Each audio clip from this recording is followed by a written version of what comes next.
Boa tarde. Reanudamos a sesión, tal como comentamos co punto quinto do orden do día, proposicións non de lei. Comenzamos cada grupo parlamentario socialista, iniciativa de doña Lara Méndez, sobre a demanda ao Goberno galego dun acordo coa FEGAN co fin de incrementar o financiamento local. Presentouse unha emenda do Grupo Parlamentario do Bloque Nacionalista Galego para formular a proposición non de lei. Ten a palabra a señora Lara Méndez.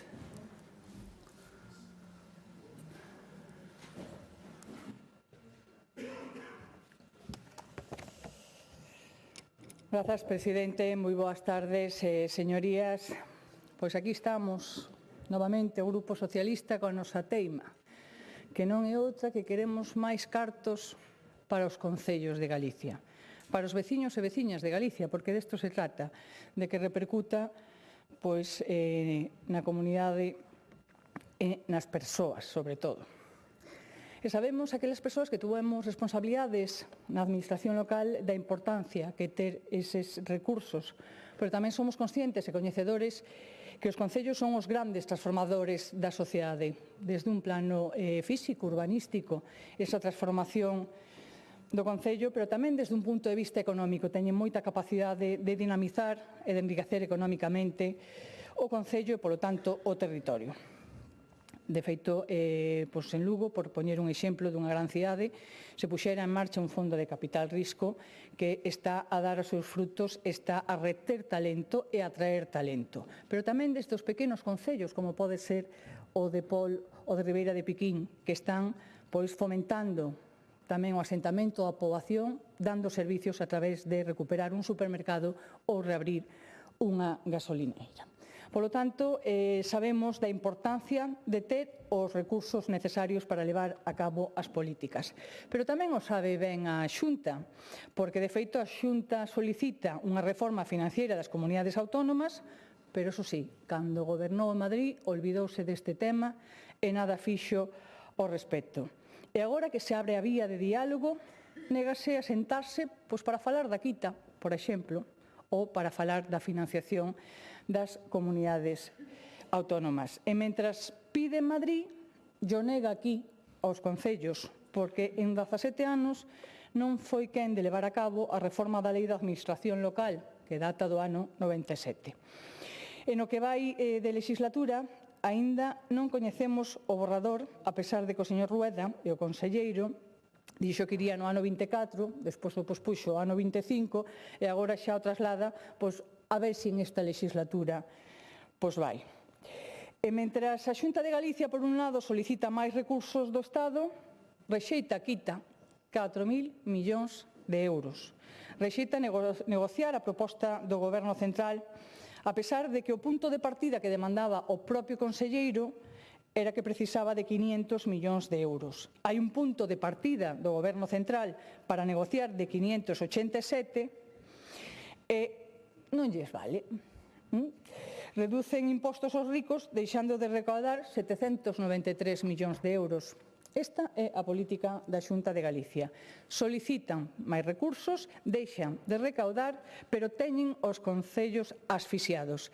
E teñen conxelado o Fondo de Cooperación Local Base dende hai máis de 17 anos. Dende o Partido Socialista pedimos cousas clariñas e sinxelas.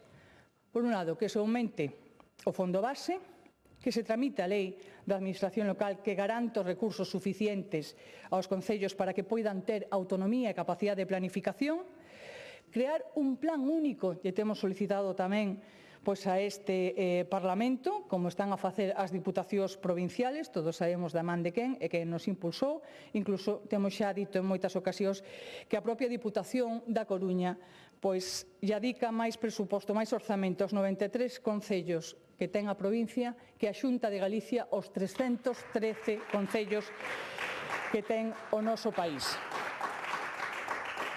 E lle pedimos unha cousa tamén á Xunta de Galicia, que é que deixe de transferir competencias aos concellos vía legislativa pola porta de atrás sen recursos. Competencias sí, pero acompañados de recursos. Hoxe mesmo veremos no debate da proposición de lei do clima como A redacción do texto vulnera a autonomía e as competencias das entidades locales, altera o marco competitivo, limita as potestades organizativas e afecta directamente a súa autonomía. E sen achegar, como decía, ningunha partida económica. No último pleno tamén debatimos outra proposición de lei da saúde dos menores que se basaba basicamente no mismo. Máis competencias, cero recursos. Esta é a política da Xunta de Galicia de cara aos concellos. E mentras, o fondo base conxelado dende fai 17 anos con 118 millóns, a nova lei da Administración local sen coñecemento do borrador, o plan único non, e a Xunta siga a transferir competencias e deixando de exercer as súas propias.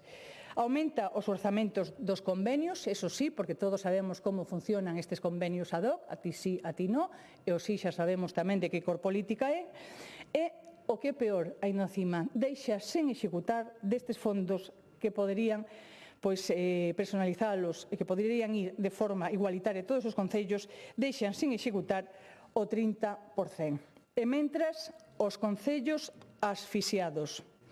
Teñen os concellos ao límite. E dentro das súas competencias está dotado de recursos, pero non aumenta esas asfixias que ademais o podemos escenificar no propio SAF. En 2 anos, a Xunta de Galicia, en algo máis de 2 anos, subeu 2 euros a hora. En este momento, a Xunta de Galicia comprometeuse a subir para este ano 2026 4 euros hora. No ano 27 un euro máis e no ano 28 outro euro máis. É dicir, en 2 anos incremento de 6 euros. E isto por qué? Porque o Partido Socialista dixo que ou se aumentaba esa porcentaxe ou senón acabaría indo ao xulgado a reclamar o que lle corresponde.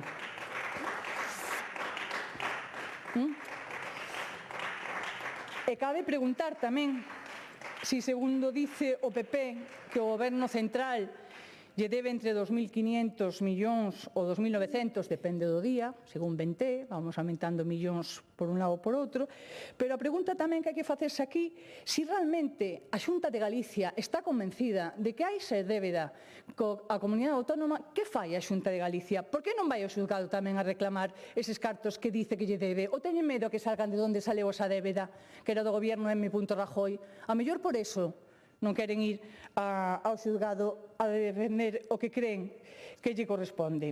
E tamén hai que preguntarse por que eses 4 euros hora que incrementan, de onde vai a salir? Vai a salir das transferencias que veñen do Estado e, polo tanto, a Xunta seguir minorando a partida que dá para a dependencia, ou vai a facelo con fondos propios? Porque se trata de complementar, non de aproveitar os recursos que se incrementan por parte do Estado, minorando os que veñen por parte da Xunta. Este acordo, evidentemente, pode aliviar as arcas de algún concello, pero non evita a asfixia económica da maioría dos concellos. E dende o Partido Socialista, evidentemente, entendemos a postura de moitos concellos que polo menos poden ver incrementado un pouco eses recursos, pero tamén entendemos que hai que acadar a financiación do 100% que é a que ten que facer e comprometer a Xunta de Galicia. Por lo tanto, o Partido Socialista non se vai a quedar aquí, vai a seguir loitando para que isto sexa unha realidade e poder acadar ese porcentaxe do 100% da financiación que bastante teñen xa con facer a xestión sin que teña que sufrir unha merma de recursos para poder levar a cabo un servicio tan necesario en unha poboación tan envellecida como ten Galicia. Por lo tanto, o que pedimos é moi sinxelo, que xo pedimos en distintas ocasións e seguiremos pedindo, que hai que incrementar a financiación do Fondo de Cooperación Local, sobre todo o Fondo de Cooperación Local base, que é aquel que se reparte con criterios xustos, con criterios equitativos e con criterios de xusticia social para todos e cada un dos concellos, non só para os concellos do Partido Popular. Moitas grazas.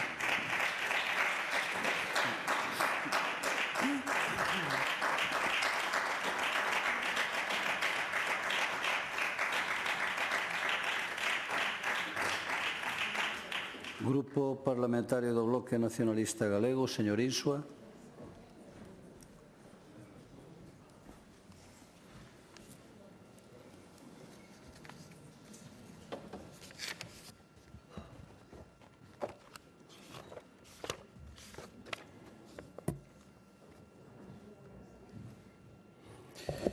Grazas, presidente. Bos días, señoría. Señorías, o artigo 142 da tan aclamada Constitución española que establece que as facendas locais deberán dispor dos medios suficientes para o desempeño das funcións que a lei atribúe ás corporacións respectivas e nutriránse fundamentalmente de tributos propios e de participación nos do Estado e nos das comunidades autónomas. E que di a FEGAN a respecto desto? Pois eu non é a primeira vez que o dixo aquí, non? A FEGAN, na súa última Asamblea Xeral, xa manifestou, entre outras moitas demandas, que é necesario, ademais de crear marcos legislativos oportunos, incluída esa lei de facendas locais, modificar o actual sistema de participación das entidades locais nos tributos do Estado e da comunidade autónoma, non? Mellorar ese réxime de transferencias, tamén, tanto no Estado como na comunidade autónoma, e tamén, bueno, pois, eliminar ese obsoleto réxime de subvencións reiteradas, periódicas e condicionadas, que é o que siga sendo a regra agora mesmo. E, desde logo, pois, reformar profundamente esa lei da Administración Local de Galiza, que ten máis de 26 anos, para mellorar a definición do papel das entidades locais, clarificando as competencias de cada unha. Ben, esta posición da FEGAN, obviamente, nós tamén a compartimos, tamén formamos parte dela, non? Bueno, e aí está tamén a emenda que nos fixemos, e a vista de como foi esa negociación do financiamento do SAF, bueno, pois como para deixar a FEGAN tamén sola para chegar a algún acordo neste índole do financiamento global, non? Desde logo que estaba claro, e aí tamén o carácter da nosa emenda, é que falta unha pata, é dicir, a proposta está un pouco coxa, non? Falta demandar ao Estado pois tamén para que faga eses deberes, non? Porque o sistema de financiación municipal é do ano 2004 e pensamos que tamén vai sendo hora de modificarlo. Bueno, e que di tamén o Partido Popular respecto desto? Bueno, pois depende se gobernan en Madrid ou non, porque por de pronto pois siguen moi cómodos co sistema que hai, que lles permite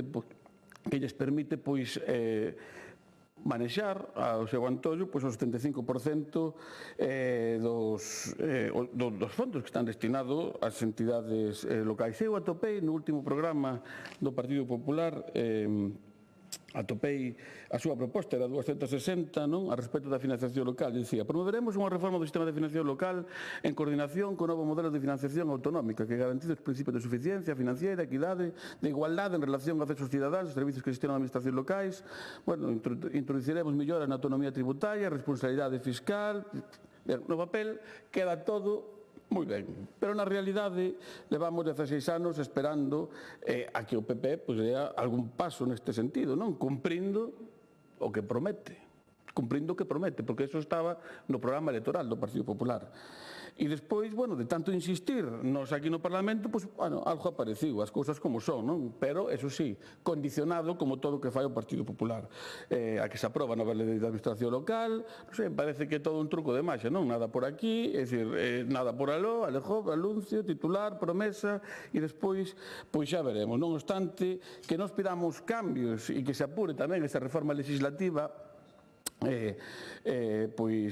que fai é que non implica que nós que teñamos que aceptar a calquera prezo, calquera avance, non, por pequeno que sexa. Non aceptamos desde logo o conformismo de mínimos, e menos despois de anos e anos de absoluta parálisis deste goberno, non, coa reforma local.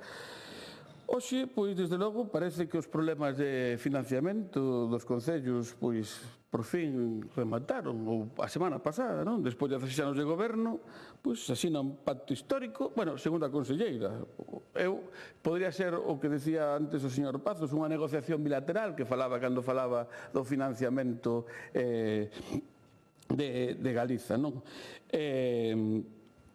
Pero, bueno, na miña opinión, eu xa dixen aquí no Parlamento, me parecía un acordo trampista, non? Porque, bueno, xa estamos acostumados a como fai os acordos o señor presidente dos Estados Unidos, pois foi unha cousa moi parecida.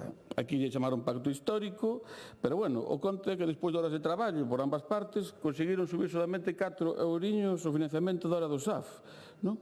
Unha hora que en moitos casos, bueno, partidos dese custe de 24 euros, que son os que aparecen nas licitacións, onde este realizado este servizo, pero hai que ter en conta que moitos servizos que están municipalizados, o prezo da hora do SAF está entre 28 e 30 euros. Entón, bueno, non sei, para nós o PP lle dou unha consideración a esta negociación, pois unha consideración de como se llega a unha feira, non? Como que vai a unha feira pois a mercar grelos a vista da proposta, porque hai que pensar, é dicir, que a proposta inicial falaba de 14 euros, de 15 e de 16, ao final, bueno, lograron subir aí un euriño, en fin, a cuestión é que alguén se pode creer que un precepto que impón unha obriga de financiación disposta nunha lei, como a lei da dependencia, non? Que as partes realmente poden dispoñer do seu cumprimento como lles pete. Porque despois aquí falamos, é dicir, de que hai que cumprir as leis, cando, non sei, cando algúns son os primeiros en pasarse esta lei, é dicir, por o forro da navalla, non? É dicir, que non sei, a mí se me ocurre se sometemos hoxe a votación, por exemplo, que eliminar a peaxe da AP9. Que máis dá? Total, la xestionamos nós, ou a de Carballo, a Coruña. Podemos decidir un acordo así. Que foi o que pasou en esta negociación entre a FEGAM? Porque hai un artigo, é dicir, que está moi claro, é dicir, que está moi claro, na lei de dependencia. E a pregunta é moi clara, por que a Xunta e o Estado non cumpren o que está establecido neste artigo 32? É dicir, por que non pagan os dous o custe deste servizo que xestionan os concellos? Porque cartos hai. Se lemos o artigo 32, aquí fala da financiación do sistema das administracións públicas, digo lei de dependencia. Fala do Estado, das comunidades autónomas, non? E ao final, no punto 3, a aportación da comunidade autónoma será para cada ano menos igual a da Administración Xeral do Estado como consecuencia do previsto neste apartado e no anterior. Claro, pero daqui o único que non se fala dos concellos de que teñen que pagar o SAF. Non? Porque eu creo que o artigo está bastante claro. Entonces, por que dispoñen as partes de incumplir un artigo que está na lei e que ten forza de lei? Esa é a pregunta e o que me gustaría que se respondera, non? Porque o PP dixo que era un día histórico, non? Un mes despois de decir que se estaba utilizando a Federación como un instrumento político para confrontar unha vez máis coa Xunta en lugar de defender os intereses dos concellos da cidadanía. Isto foi en decembro, a respecto de cando se fixo a negociación da limpeza das faixas. Non sei, eu creo que non sei como se pode chegar a un acordo cando non tes ninguna base para ganar unha partida, non? Porque alguén se pode creer que se pode negociar algo cando non tes nada que ofrecer, máis que unha reverencia. Eu non sei. Alguén cree que a Xunta non iba a financiar este servizo e meterlle a man o pescozo aos concellos cando o propio Partido Popular goberna a metade dos concellos, que iba a afogar tamén os propios concellos? Ninguén penso que o pon en dúbida. Despois de 7 anos mantendo o Fondo de Cooperación Local conxelado en 112 millóns, 118, con estes últimos, pois seguimos co mesmo financiamento a espera de aprobar pois esa nova lei da Administración Local de Galiza, non? Que tamén, bueno, ia aparecer o ano pasado e ao final, é que tamén queda atónito, non? Cando se di que, bueno, que estaba blindado desde 2012 ese Fondo de Cooperación Local. Claro, pero que leva blindado, pero hasta o ano pasado eran os mesmos cartos. Eu estaba repasando, xa falando do SADI, por poñer o mesmo exemplo, se metedes unha licitación do SADI 2012, a primeira que vos sale en Google vai ser a de Rianxo. Sabedes a como se pagaba a hora do SADI de Rianxo no ano 2012? A 10,67. E o ano pasado, o Fondo de Cooperación Local era o mismo, eran 112 millóns. Como que non, parece que non subiu a vida en todos estes anos. Pero esta é a realidade. O Fondo de Cooperación Local non se modificou hasta o ano pasado. E este ano, por de pronto, é o mismo. A espera de subir eses 20-30 millóns de euros se se aproba a nova lei de administración local. Que se suba o Fondo de Cooperación Local, pois claro que está ben, levamos a nos pedindo eso, seguimos pensando que é insuficiente, e ten algo de trampa, por iso pois tampouco saímos a aplaudirlles para vez que dan un pasiño, non? Porque nos quedemos máis zancadas, tampouco vostedes salen por aí a aplaudirnos a nós, é dicir, cando facemos as cousas ben nos gobernos en donde está o BNG. É dicir, o que está claro que os concellos siguen mal financiados, sabemos que tampouco ten toda a culpa a Xunta, ollo, e de aí o sentido da nosa emenda, que eu espero que se aprobe, porque o Estado tamén ten parte neste menestar, e por iso pedimos que a nosa emenda, pois pedir ao Estado que modifique a Lei de Facendas Locais, que do ano 2004, e que tamén é necesario actualizar. Remato, presidente, porque é hora tamén de aumentar esas porcentaxes de participación nos impostos que recauda o Estado e en ese fondo complementario de financiación. É dicir, máis de 20 anos con o mesmo sistema, é dicir, que non fui capaz, eso sí, nin de actualizado, nin o Partido Popular cando gobernou en Madrid,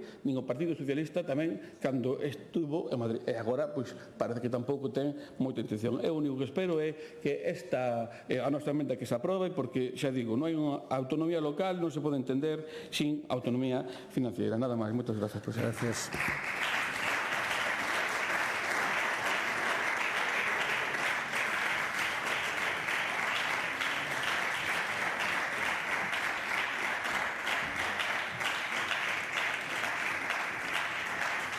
Espera, Paula, porque pediu o señor Ojea.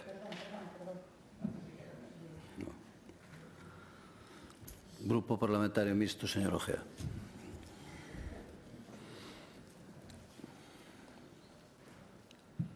Pensei que tiña a propósito da emenda. Perdón, emenda. Bueno, sempre se dice que os concellos son a administración máis próxima ao cidadano, a que resolve en última instancia os problemas, sean ou non da súa competencia, porque se ve na obriga práctica e humana de resolvelos en última instancia.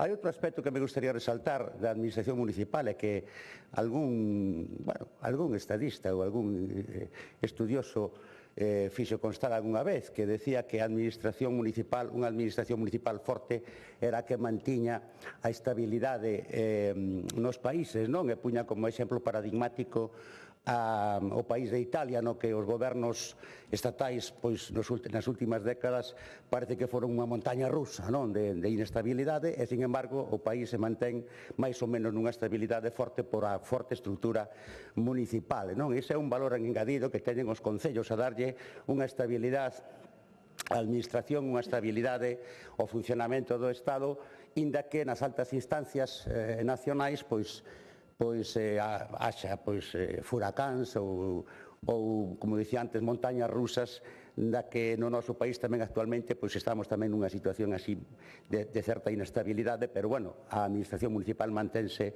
como decía aquel escritor, las penas y las alegrías van y vienen, pero un punto sereno en mí siempre permanece, ¿no? Pues ese punto sereno sempre é a administración municipal, ¿no?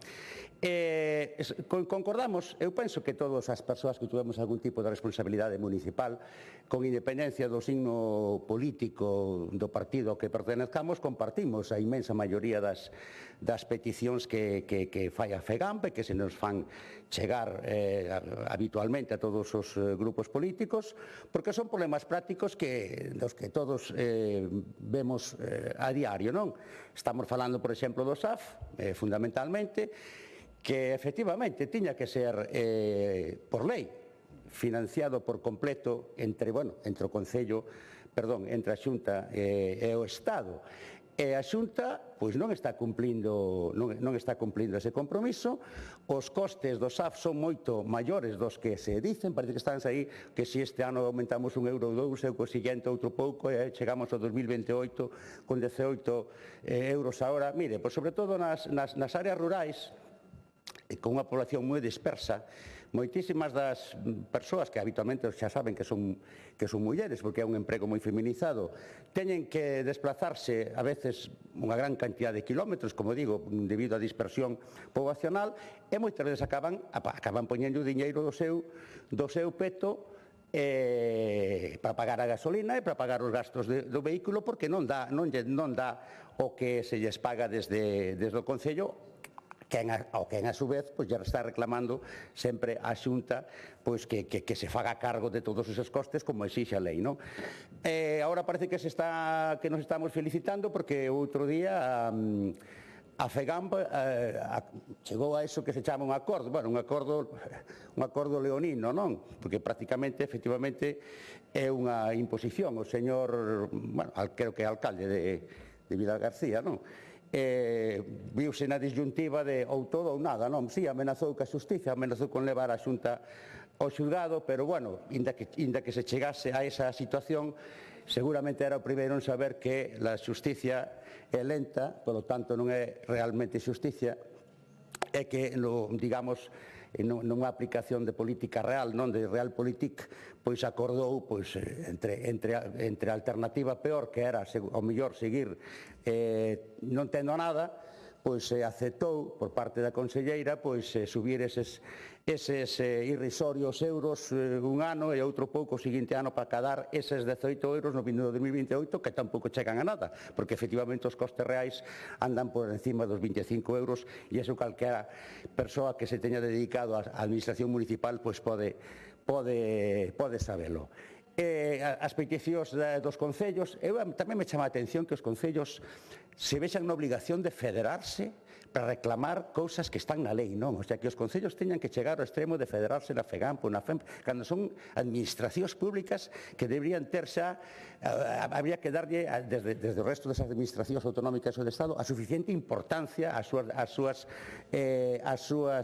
reivindicacións como para que non tuveran que chegar a ese extremo de ter que federarse, de ter que unirse para facer reclamacións totalmente xustas. Pero, bueno, aí está a cuestión. Compartimos, como digo, todas as peticións que fan a FEGAMP en relación á necesidade de ampliar o fondo de cooperación local, tamén eses cambios de criterios a hora de facer o gasto que tamén están pedindo. A min chame moita atención que, e volvo a repetir, a Televisión de Galicia gasta 1 millón de euros cada 2 días. 1 millón de euros cada 2 días. Isto gustaríame que supera a xente do común e que fagan eles as valoracións. O que aporta a Televisión de Galicia e o coste que ten. 1 millón de euros, en números redondos, cada 2 días. A Televisión de Galicia. E sabemos, cada un que evalúe o que fai ou o que se podría facer. 1 millón de euros en números redondos cada 2 días. E logo estamos aí racaneando que se subimos 1 euro a hora ou 2 euros a hora o SAF, que si este ano tanto, que se o ano que ven cuanto, ainda así non chega. Por non falar do resto das reclamacións que habitualmente facemos dos concellos, que se nos carga o manteñemento das escolas de infantil, e que queren facer pasar por manteñemento o que realmente son necesidades de inversións dos colexios pois que levan décadas sin arranxar. Eu que sei que se nos carga os concellos na práctica o arranxo de viais que son autonómicos, pero bueno, que como saben que lle van botar a culpa o alcalde de turno, pois non se arranxan e o concello pois se ve na obligación de ter que arranxalos e encima pedir permiso á administración titular para que yo deixe arranxalos con cargo aos seus fondos. Eu que sei, as cuestións dos gastos das escolas infantís, bueno, o tema das unidades de drogodependencias arranxouse fai pouco, xa era hora. O tema está pendente o tema dos porteiros dos colexios infantil, que tamén é unha cuestión que se carga nos concellos cando non tería moita razón de ser. E xa digo, a administración autonómica que ten moitísimos máis fondos, moitísimos máis cartos que a administración local, delega competencias, impón competencias, como sempre se dice, sin aportar a financiación axeitada. Se falou aquí da reciente lei de bebidas enerxéticas, que tamén pretende colocar os concellos na tesitura de ter que sancionar e de ter que controlar eses tipos de consumo, o cual na práctica xa dixo no seu momento que era papel mollado, porque aparte de non ter recursos hai outros condicionantes que fan moi difícil a aplicación desa exixencia, non? Bueno, como digo, os concellos seguiremos porque tamén a veces me vexo na condición de concelleiro, non? Seguiremos reclamando o que entendemos como son dereitos, que ademais están establecidos por lei. Non me vou esquecer tampouco do Goberno do Estado, que como tamén xa se dixo, ten a súa responsabilidade no tema de aportar eses fondos tamén, como digo, porque se non acaban cargando sempre nos concellos, e en última instancia, cando o concello non se ve capaz de ofertar o servicio, en última instancia cárgase sobre a conculcación de dereitos fundamentais dos cidadáns que ven sin capacidade de poder exercer os seus dereitos e de estar mal atendidos. A ver si neste formato de gota malaya que decía algún portavoz anteriormente de seguir insistindo no mismo unha vez e outra, tanto nas comisións como no pleno, acaba a Administración Autonómica por interiorizar esa necesidade dunha nova financiación dos concellos e desa nova lei de Administración Local que o Conselleiro dixo que iba a estar enseguida, pero polo que se ve non ten moitos visos de presentarse aquí. Nada máis, gracias. Gracias. Grupo Parlamentario Popular, señora Prado.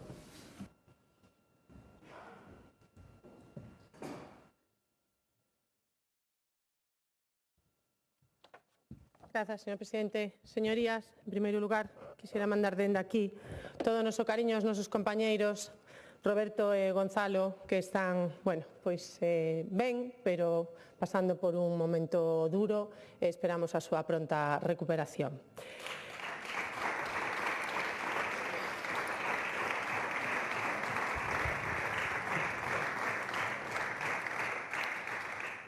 Señores do Partido Socialista, veñen hoxe aquí a falar de financiación local, traen unha iniciativa que xa foi debatida o 22 de maio de 2024, hai exactamente 2 anos, pero como ao PSOE parece que lle gusta volver ao pasado, pois poñémonos en antecedentes, non? Miren, lembrolles que a Xunta de Galicia xa ten presentado un estudio que fixo coa Universidade de Santiago respecto á delimitación competencial coas diferentes administracións implicadas nas competencias nos concellos.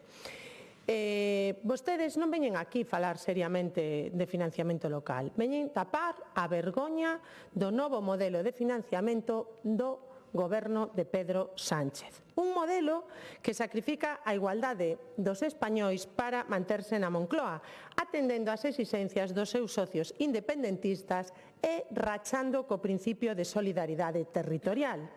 É certo que en moitas ocasións os concellos asumen competencias que non lles corresponden, pero aquí hai dous modelos claramente distintos. Por unha banda está o modelo do Goberno de Sánchez, que abandona aos concellos, non financia o que lle corresponde e lles impón obrigas sen recursos, señora Méndez. Deses vostede non falou, pero falaremos.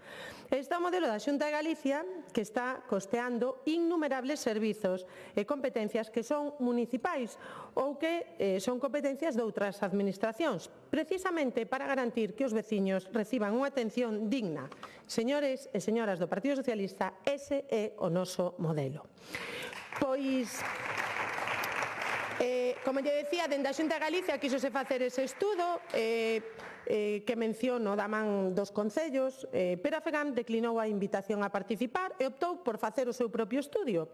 Quixeron tamén presentarlle os resultados do estudo aos diferentes axentes de ámbito local e houve alcaldes do BNG que foron á presentación dese estudo. Os alcaldes do Partido Socialista non. Por que? Porque recibiron a consigna de que non foran. Vostedes o prohibiron. Ou iso diso xa non se acorda, non, señora Méndez? En calquera caso, a Xunta, coa máxima vontade de chegar a acordos no ano 2023, constitúe ca FEGAM unha comisión técnica para avaliar e contrastar ambos estudios e chegar a acordos, sobre todo nos ámbitos no que se detecta maior dificultade, como son os servizos sociais, o mantemento dos centros docentes e de saúde ou as emerxencias.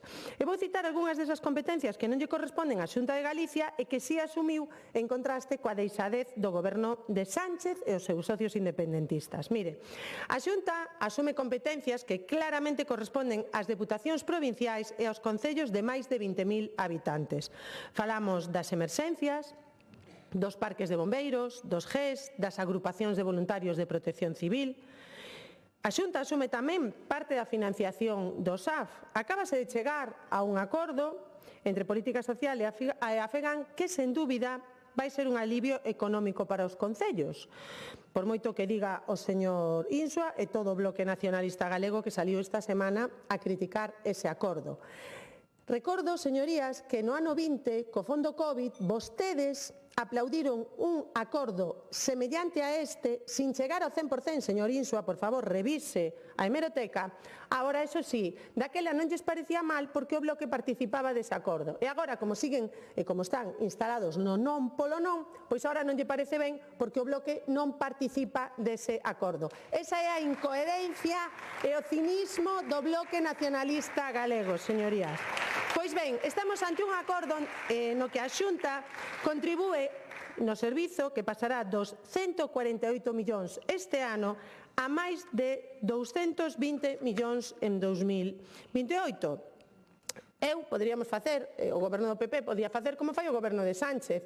Bueno, nos poñemos a financiación e que sea de adscripción voluntaria. A ver cantos alcaldes do BNG deixarían de adscribirse voluntariamente a isto. Falen con eles, a ver se están tan en desacordo con este convenio.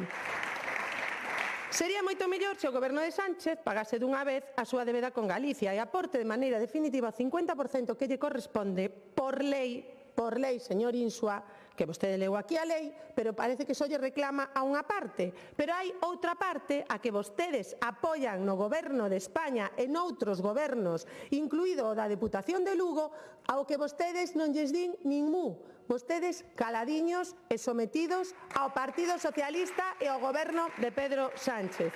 Pois ben,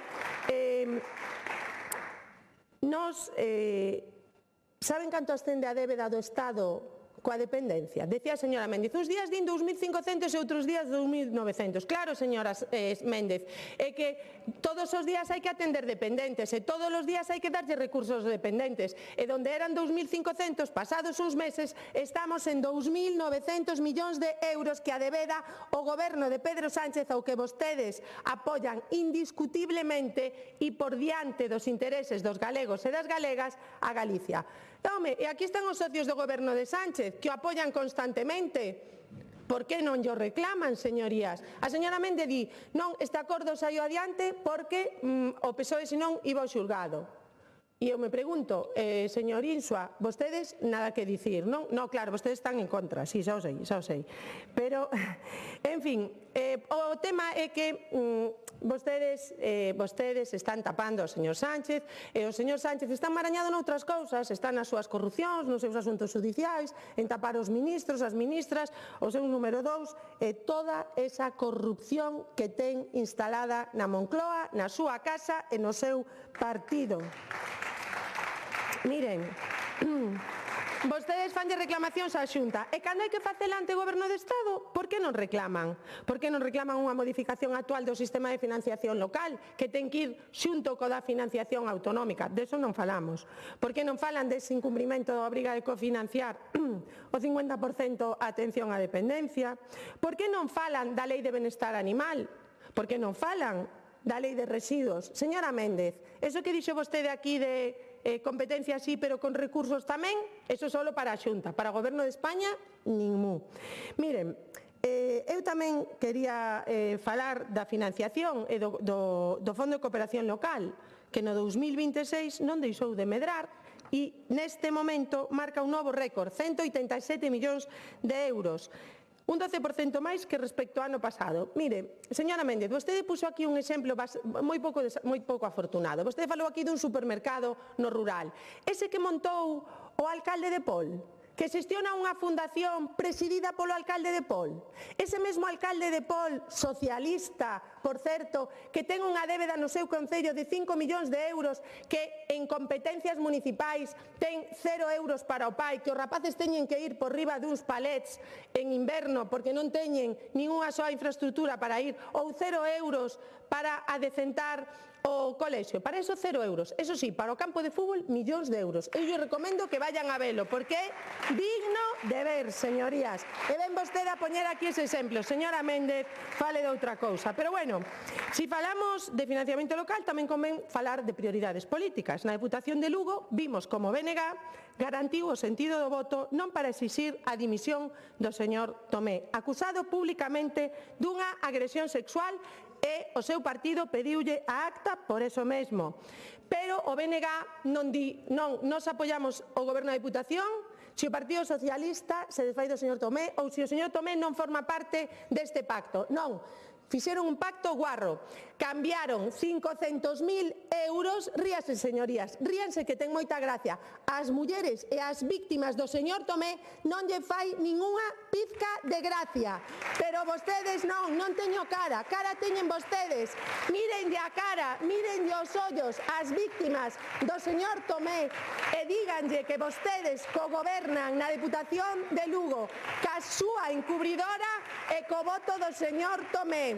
Señorías, teñen que decir claro e alto, porque co-gobernan na Deputación de Lugo cun agresor sexual e co voto tamén da súa encubridora, señorías. Miren, eso é porque lle é moi rentable a Deputación de Lugo. Sabe por qué?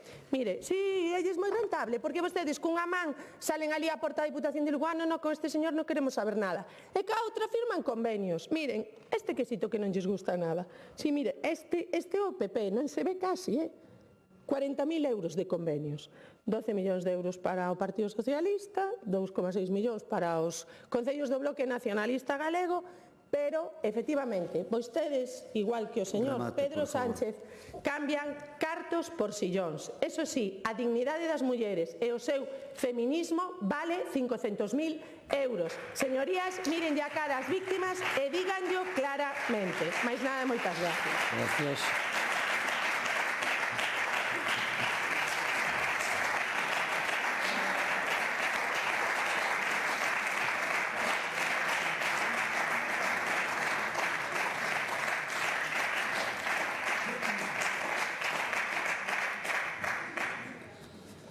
Grupo autor da proposición, señora Méndez.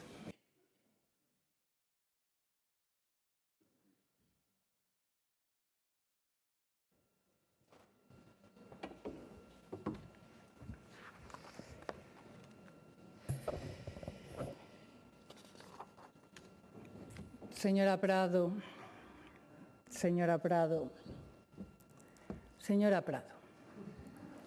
vostede que me reivindicou a min aquí unha ocasión, en un debate, a súa presunción, que ademais despois saleu, como así o dixo, a solta daqueles regalos da hostia, non sei se se acordan.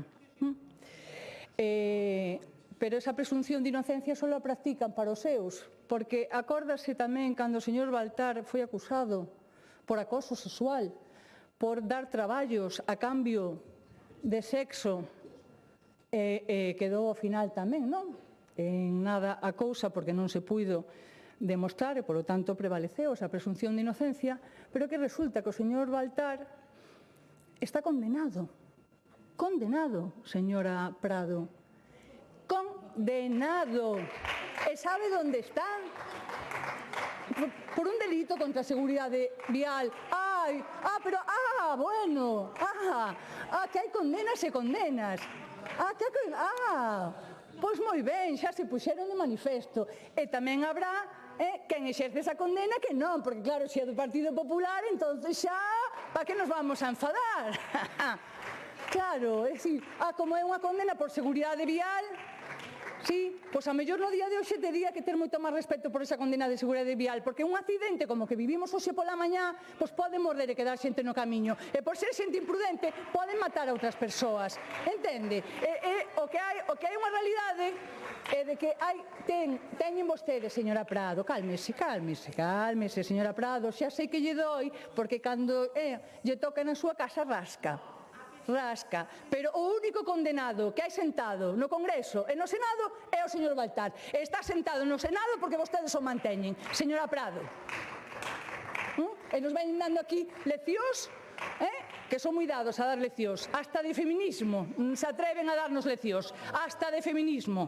Señora Prado, porque cando o señor Baltar foi acusado por unha denuncia de acoso sexual, había unha víctima detrás con nomes e apelidos. Aquí hai unha víctima que quere guardar o seu anonimato. E, polo tanto, hai que respetar tamén os tempos da víctima. Cousa que vostedes non fan. E o vimos co conselleiro, señora Prado. E o vimos co señor conselleiro, que o que fixeron primeiro foi sacar o nombre da víctima á palestra. Hombre, o sea que leccións ninguna, señora Prado, xa lle dixen outro día a súa compañeira, leccións ninguna. Silencio, señora Prado, e que veñen a falar de todo menos do que é importante. Sobre a emenda. Que subir... Sobre a emenda, por favor. Presidente. Pois faga o favor. O que é subir a financiación aos concellos para que poidan deixar de ser os vasallos do Partido Popular, que son vasallos do Partido Popular porque así os converten vostedes, porque queren tutelalos, porque non queren que teñan autonomía nin capacidade para poder realizar o seu labor. Grupo Parlamentario do Bloque Nacionalista Galego. Sobre a emenda, presidente, non aceptamos a emenda porque é sobre a Lei de Administración Local, que xa debatimos e seguiremos pedindo, igual que a Lei de Facendas Locales, que podemos comparar. Gracias.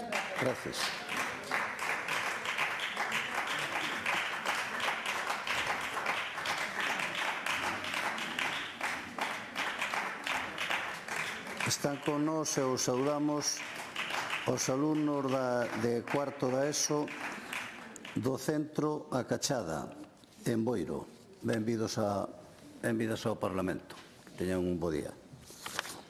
Continuamos agora coa proposición non de lei do Grupo Parlamentario Popular, iniciativa de don Miguel Ángel Viso, sobre a demanda que a Xunta debe dirixir ao Goberno Central para que adopte as medidas necesarias para defender os intereses do sector agrogandeiro na negociación do novo marco financiero europeo. Hai unha emenda do Grupo Parlamentario Socialista, hai tamén unha emenda do Grupo Parlamentario do Bloque Nacionalista Galego. Para formular a proposición non de lei, ten a palabra o señor Viso. Gracias, presidente. Permítame, antes de nada, tamén recordar os feridos no accidente de hoxe a mañá e, sobre todo, os nosos compañeiros, tanto Roberto como Gonzalo. Esperamos unha pronta recuperación e telos pronto aquí. Moito ánimo. Bueno, tamén quería facer un pequeno comentario, señora Lara. Se tanto lle importaba o tema que traía, na segunda intervención dedicoulle 16 segundos. Pero, bueno, é unha anotación, nada máis. Ben, señorías, se hai algo que define a Galicia é a súa relación ca terra, non como consigna, senón como realidade diaria. Aquí o agro é economía, é cohesión social, é paisaxe, é alimento e é futuro. Miles de familias viven do que producen, cun enorme sentido da responsabilidade. Por iso, cando falamos de política agraria común, non estamos a falar dun capítulo máis do orzamento europeo. Estamos a falar da columna vertebral do rural, e sobre todo do rural galego. Estamos a falar de rendas, estamos a falar de relevo xeracional, estamos a falar de sustentabilidade real, de competitividade e, sobre todo, de dignidade profesional.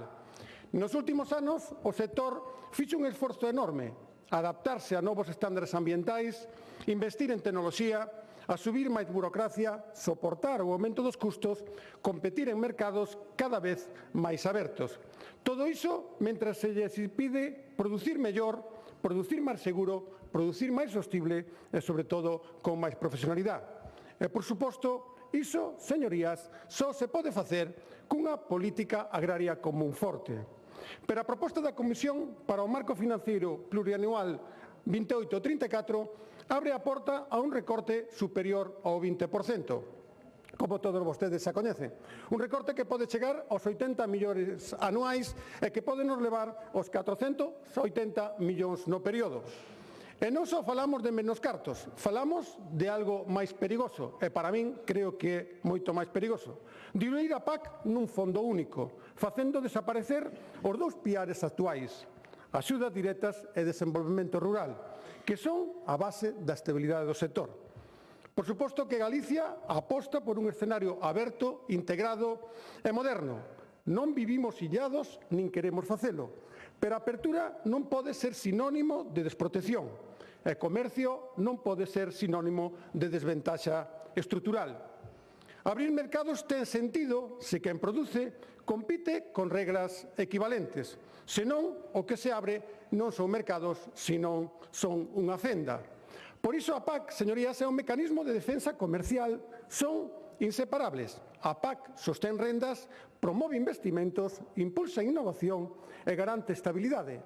Os mecanismos de salvagarda evitan que esas rendas se destruyan por distorsións do mercados. Porque sen PAC non hai rendas estables, sin PAC non hai incorporación de xente nova, sin PAC non hai modernización nin equilibrio territorial e, por suposto, sin a PAC non hai un rural vivo. Hai algo máis Hai algo máis de fondo co modelo que se propón a PAC. A PAC, tal e como se propón, deixa de ser verdadeiramente política, verdadeiramente agraria e tamén común. Deixa de ser política, señorías, porque pasa a ser un programa máis dentro dun plan estatal. Deixa de ser agraria porque outras materias poden ter prioridades sobre o campo, algo moi preocupante. E deixa de ser común porque cada Estado decidirá canto pon e como aplica. Isto rompe a igualdade entre territorios e castiga especialmente aos que máis depende do rural, sobre todo a Galicia. Ademais do recorte directo, a proposta aumenta a porcentaxe de cofinanciación que terán que asumir os Estados. É dicir, menos fondos europeos e máis esforzo nacional. Se o Estado non compensa, o que temos agora non compensa, pois moitas medidas agromentais, de montañas ou de incorporación de mozos poden quedar directamente sin executar. Por iso, esta iniciativa é unha chamada clara á responsabilidade política do Goberno de España, que é quen negocia en Europa e quen ten que defender con firmeza o sector e o agro galego. Galicia xa cumple en sustentabilidade, en seguridade alimentaria, en calidade, e o que reclama agora é que ese esforzo se vexa tamén recoñecido no orzamento. Señorías, vivimos nun escenario global aberto, con acordos comerciais e mercados cada vez máis interconectados. E aquí entra outra cuestión fundamental. Non se pode abrir mercados sen blindar antes ao produtor galego. E, por suposto que aquí temos que falar do acordo Unión Europea e Mercosur, e así o plantexamos nós nesta PNL. A Xunta de Galicia exixe, como non pode ser de outra maneira, garantías reais. Que ningún produto que entre compita con ventaxas frente aos nosos. Que todos cumpran os mesmos requisitos sanitarios, ambientais e de trazabilidade e que se lles exixa aos produtores galegos. Tamén reclamamos algo moi fundamental, que o acordo non se aplique de forma provisional, mentre non estén blindadas as salvagardas para agricultores e gandeiros, e que se reforcen os controis en fronteiras. Señorías, o acordo pode abrir oportunidades, sí, pero só se Europa e España deixan claro que non se pode construir comercio internacional a costa de debilitar o noso sector primario, nin de poñer en risco a viabilidade das explotacións familiares. Eso nunca o permitiremos. Esta semana víamos como algúns falaban de victoria para o sector agrícola a votación en Europa, que en realidade non lle chega ningunha soa garantía máis ao gandeiro galego. O que se votou non foi protexer precios, nin reforzar controis, nin activar salvagardas. Votouse atrasar a decisión política pedindo un informe xurídico. E iso non paraliza nada, ao contrario, permite acelerar a posta en marcha provisional do acordo. É dicir, máis incerteza e non máis protección. Mentras o vende, xunto con outros, co seu voto como unha heroicidade, na práctica convértese nunha porta lateral que non resolve os problemas reais do campo. Señorías, de feito, quen si defende o campo é o Partido Popular. E onte mismo, na Comisión Europea, fixo que a Comisión Europea impulsara un grupo de traballo para endurecer o control das importacións agroalimentarias. Mentras outros se dedican en confundir ao sector, a Xunta de Galicia está a traballar no compromiso cos gandeiros e agricultores, poñendo en marcha un observatorio de precios que vixía o mercado e unha estrategia clara de promoción e exportación dos produtos galegos, de cadea de distribución curta e de proximidade, tal e como anunciou onte mesmo o presidente Rueda, o sea, o Partido Popular e o Partido do Campo. Ademais, no Consello Agrario galego tamén se puxo en marcha o grupo de traballo para levar ás autoridades estatais e comunitarias un manifesto claro de rexeitamento da nova política agraria común. Señorías, nesta iniciativa tamén exiximos que os fondos europeos e estatais cheguen directamente ao sector primario, cunha PAC con dotación propia e anticipando a parte que lle corresponda a España. Señorías, hai decisións que non fan ruído no momento, pero que marcan décadas.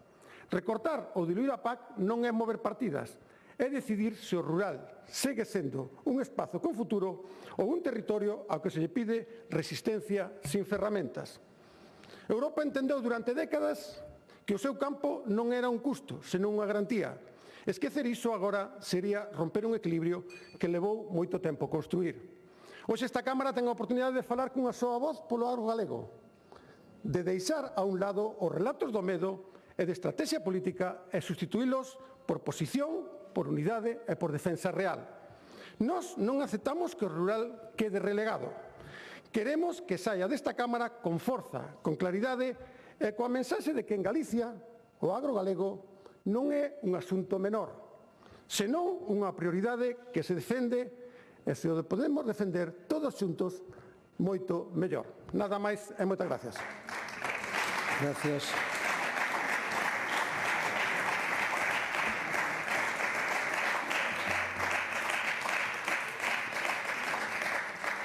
Grupo Parlamentario Socialista, señora Méndez.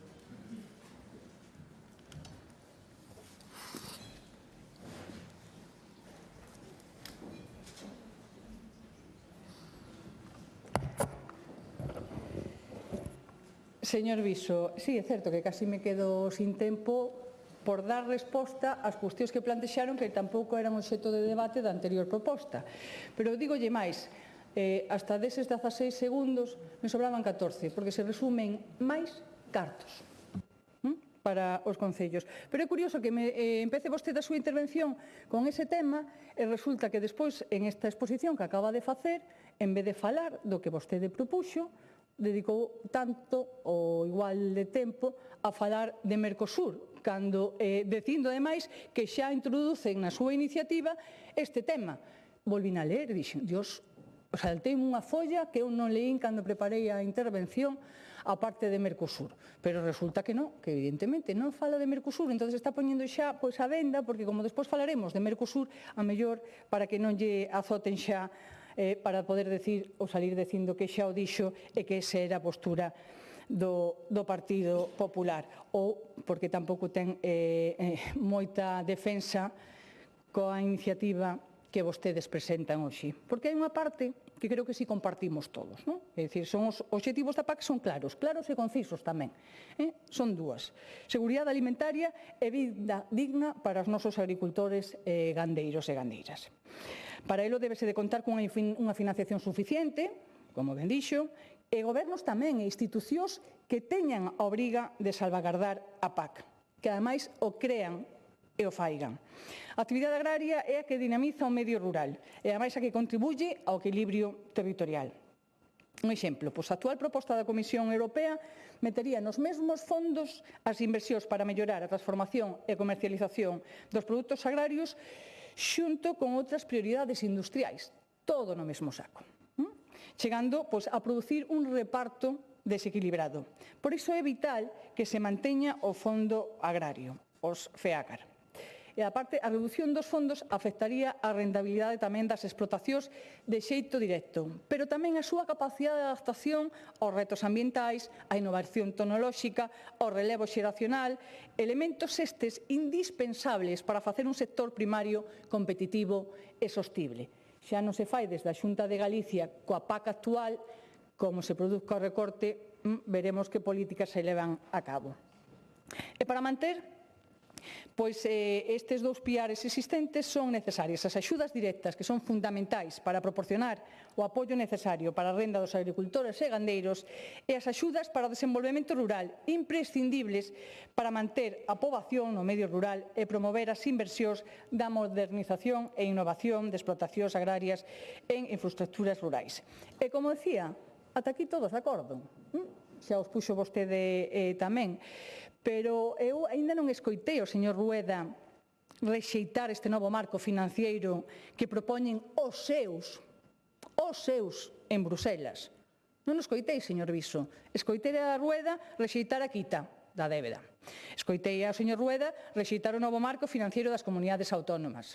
Escoitei a Rueda en arremeter contra o goberno central unha e outra vez, aínda que vaya en perjuicio de Galicia.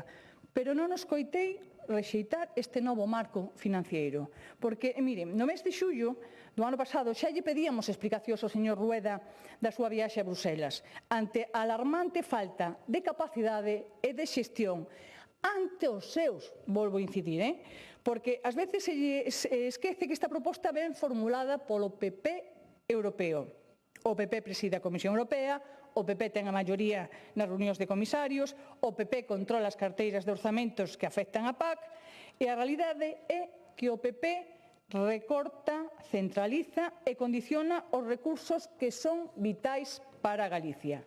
E ante estas presións, o señor Rueda, sí, volveu, foi a Bruselas para defender, así coa boca pequena, a necesidade de maiores fondos e mellor xestión para o sector primario, pero non rexeitou de plano esta proposta. O PP, esta proposta do PP decía, e non temos ningunha nova sobre isto a día de hoxe, porque de levarse a cabo estes recortes vaise producir o desmantamento da política agraria común cunha reducción inasumible do 20%. Crear un fondo único, por máis que resga co mercado único e, polo tanto, coa lóxica dunha política solidaria e cohesionada entre países. Recorta as axudas directas a agricultores, cargándose así o piar da PAC, o que supón casi eliminación das políticas de desenvolvemento rural. E a Comisión Europea do Partido Popular, que creo que a veces é que se lles olvida quen está gobernando, quen ten maioría absoluta en Bruselas e de onde parte esta proposta, pois a Comisión Europea do Partido Popular mete a tixeira e lle traslada aos Estados membros a responsabilidade de atender ou renunciar a programas máis relevantes da PAC ou a deixar a moitos deles sen dotación orzamentaria. E o PP aquí sí que está a favor da eutanasia, fíjese, porque de levarse a cabo esta proposta sería a morte asistida para o sector. E o PP pretende novamente cambiar o foco do asunto e poñer a morte asistida do sector, sí, os sectores tamén morren. E saben por que morren? Pola inacción das políticas do Partido Popular. Sabe por que morren? Porque o Partido Popular non ten como prioridade o medio rural, a pesar de que foi lemas e lemas e lemas.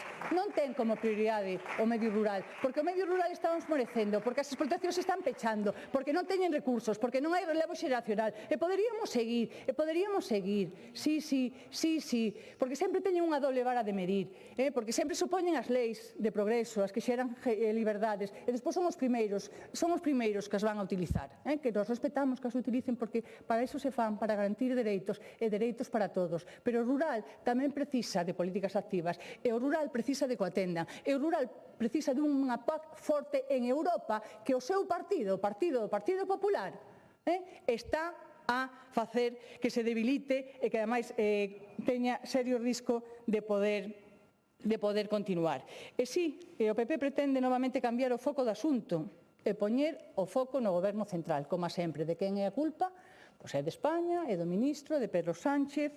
Este é o que fai o Partido Popular. Porque, mire, incluso na súa propia exposición de motivos, recoñecen vostedes que o propio ministro e o Goberno de España o que reivindicou con claridade unha PAC cun orzamento independente e diferenciado. Pero despois creo que veñen aquí a embarrar, a enlodar, a criticar, como decía, a España, o ministro, a Pedro Sánchez, pero que en realidade son conscientes e coñecedores de que o Partido Socialista está a defender ao sector primario aquí, en Madrid e en Bruselas. Mentres vostedes o que fan é enredar, buscar unha saída que lle permita decir que se isto ao final se leva adiante cos votos do Partido Popular, pois a Xunta de Galicia xa pedía e xa estaba a realizar. Mire, de feito, vimos tamén como a semana pasada levaron unha proposta tamén en este sentido a Comisión para o tema de financiamento e consecución de fondos, que, por certo, quedaron sós nas votacións, e hoxe traen algo xa parecido con unha volta de torca para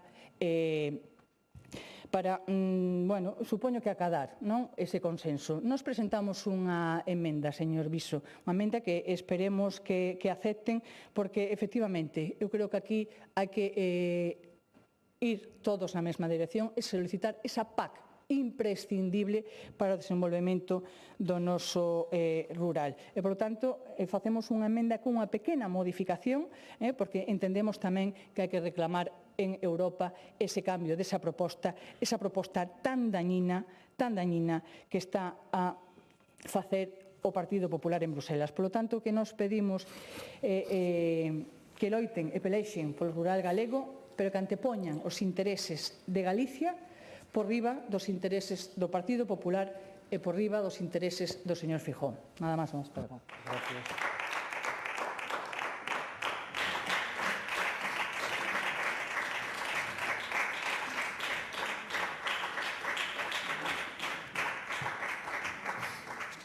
Grupo Parlamentario do Bloque Nacionalista Galego, señor Fernández Fernández.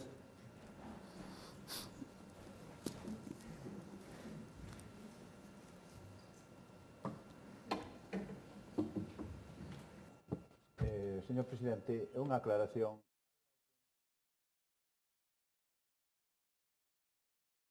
Pode ser, pero haina, sí. Hai unha autoemenda de sustitución do Grupo Parlamentario Popular. Se non a dixen, pois ten usted razón, haina. Disculpe. Nada. Presidente, señorías, saben que pasa na Unión Europea? Cal é o problema? Pois explicado en 3 frases sería: a Unión Europea vai gastar o diñeiro que non temos para comprar as armas que non necesitamos e para enfrontarnos a un inimigo que non coñecemos. Esta é a realidade da Unión Europea aplaudida por vostedes, señorías do Partido Popular. E claro, se gastamos o diñeiro en armas, pois non hai para a PAC. Señor Viso, señorías do Partido Popular, vaya papelón que lles encomendaron. Teñen que vir vostedes aquí ao Parlamento Galego a defender unha proposta que vai en contra da posición do Goberno da Unión Europea, da Comisión Europea gobernada polo Partido Popular Europeo. Un Partido Popular Europeo do que forma parte o vostedes, o Partido Popular Galego, e polo tanto vostedes, os desa bancada, son membros dese partido e, polo tanto, son compañeiros e compañeiras do partido desa infausta Ursula von der Leyen. Compañeiros de partido da presidenta da Comisión Europea, responsable de presentar esta proposta que vai en contra dos intereses de Galiza e de todo o medio rural europeo. Señoría, agora introduce unha autoemenda nesta iniciativa sobre os fondos europeos para salvar a súa posición sobre o acordo da Unión Europea-Mercosur. Son vostedes realmente tramposos. Pretenden manipular a opinión pública introducindo 3 puntos que nada teñen que ver cos fondos da PAC. Uns puntos que non podemos aceptar porque o BNG ten unha posición clara e concisa contra o acordo da Unión Europea-Mercosur. E nesta emenda o que se pretende lavarlle a cara é posicionarse a favor deste acordo. De cuestións como poden ser cláusulas de salvaguarda, de garantía, reforzo de controis, rebaixa de exixencias, todo medidas cara á galería, pero que non evitarán en ningún momento a entrada masiva de producións do Mercosur. Señorías, repito, o acordo está redactado e aprobado dende decembro de 2024.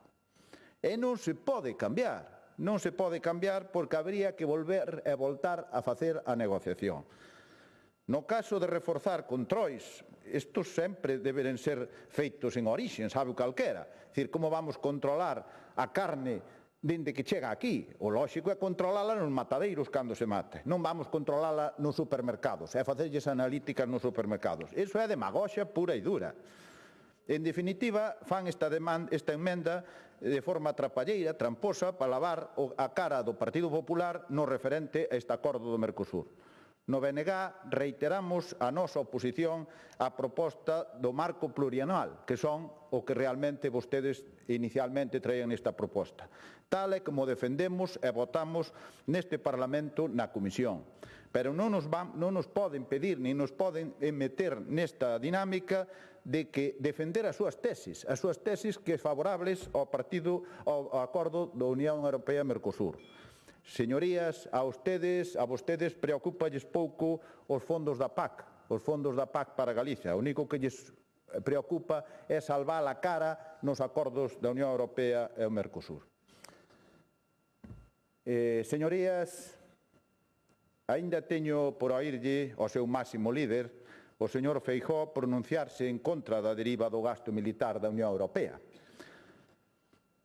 Ao contrario, a súa posición no Estado español é favorable ao incremento deste gasto militar. Non lle chega que se gaste xa o 2,1% do PIB.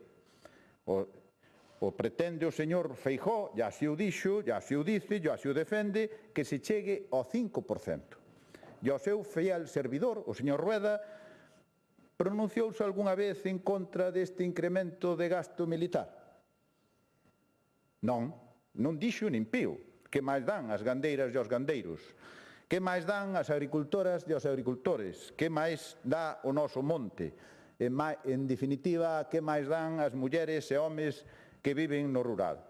O importante son as armas e facerlle a venia, pois ese imperialismo americano do señor Trump. Señorías, saben vostedes canto gasta o Estado español en armas? O Estado español xa destina, como dixen antes, o 2,1% do PIB durante o ano 2025. Segundo estiman, pois un organismo tan pouco sospeitoso como é a OTAN. É corroborado polo propio Goberno do Estado. E saben canto significa e implica esta cifra, que cando se fala do 2,1% nunca se di? Pois, segundo datos desta OTAN, deste informe da OTAN, o Estado español aumentou o gasto militar nun 45% dende o ano 2024. En 2024 tuvo un gasto militar de 22.693 millóns de euros. 22.693. Como non chegaba, no ano 2025 chegouse a 33.123 millóns de euros. 33.123. E saben canto ten de orzamento a Xunta de Galicia para este ano 2026? 15.967. Así que voten as contas. O Estado español gasta en armas e en exércitos o doble do presupuesto do orzamento que ten a Xunta de Galicia. E despois queixámonos de que non hai diñeiro para sanidade, servicios sociais, ensino e medio rural. E o que é máis grave é que o señor Feijóo e o señor Rueda e todas as señorías do Partido Popular parecelles pouco e queren que se chegue a ese 5% que pide o emperador señor Trump. Bueno, pois ora imaxinémonos o que pretende gastar a Unión Europea en armas. A señora Úrsula von der Leyen, como o resto do seu executivo do Partido Popular, apostan pola estrategia de rearmar a Unión Europea, para o cal pretenden destinar a enorme cantidade de 800.000 millóns de euros. 800.000 millóns. E aquí din Feijóo a Rueda e ao Partido Popular. Pois parece que ben pouco, porque en ningún momento hai declaracións en contra do rearme militar da Unión Europea. Ao contrario, están xustificando día a día. Parece que esta Unión Europea gobernada por a extrema dereita e pola dereita, da que forma parte o Partido Popular, non lle importa a produción de alimentos nin a soberanía alimentar. Prefiren as armas, as bombas, a produción agraria de calidade e o desenvolvemento no medio rural. Prefiren os tanques aos tractores. Os tanques aos tractores.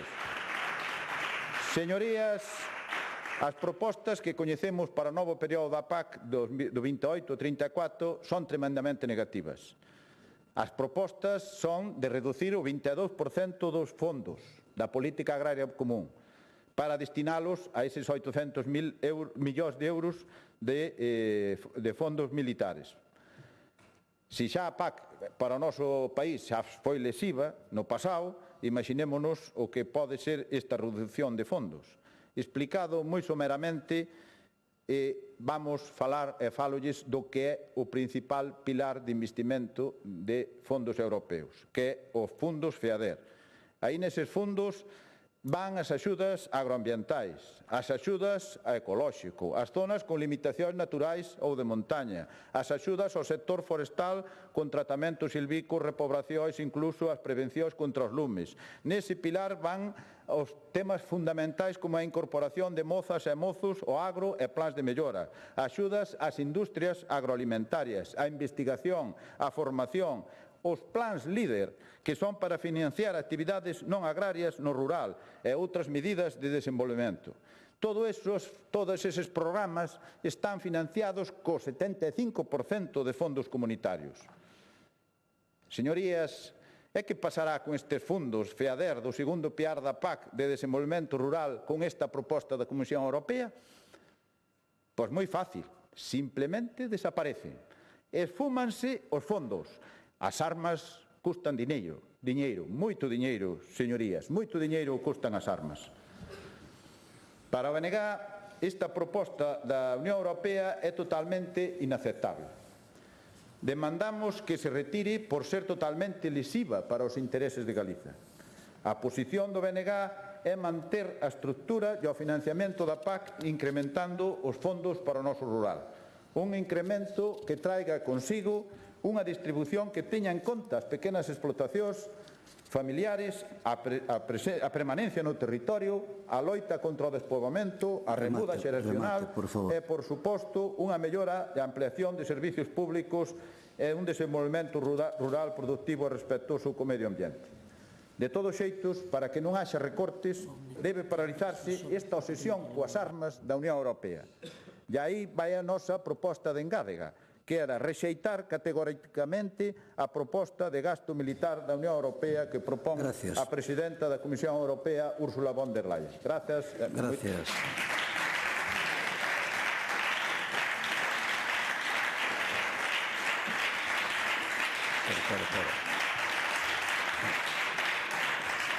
Espera.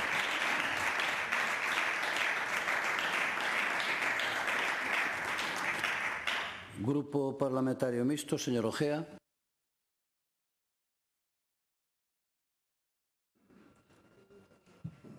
Gracias, presidente. Vou empezar falando do último que se falou. Estuvose falando de armas, non?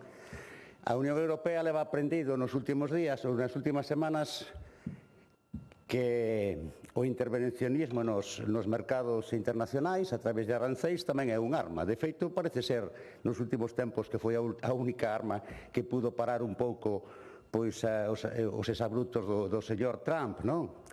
Por eso, eu penso que temos que ter cuidado,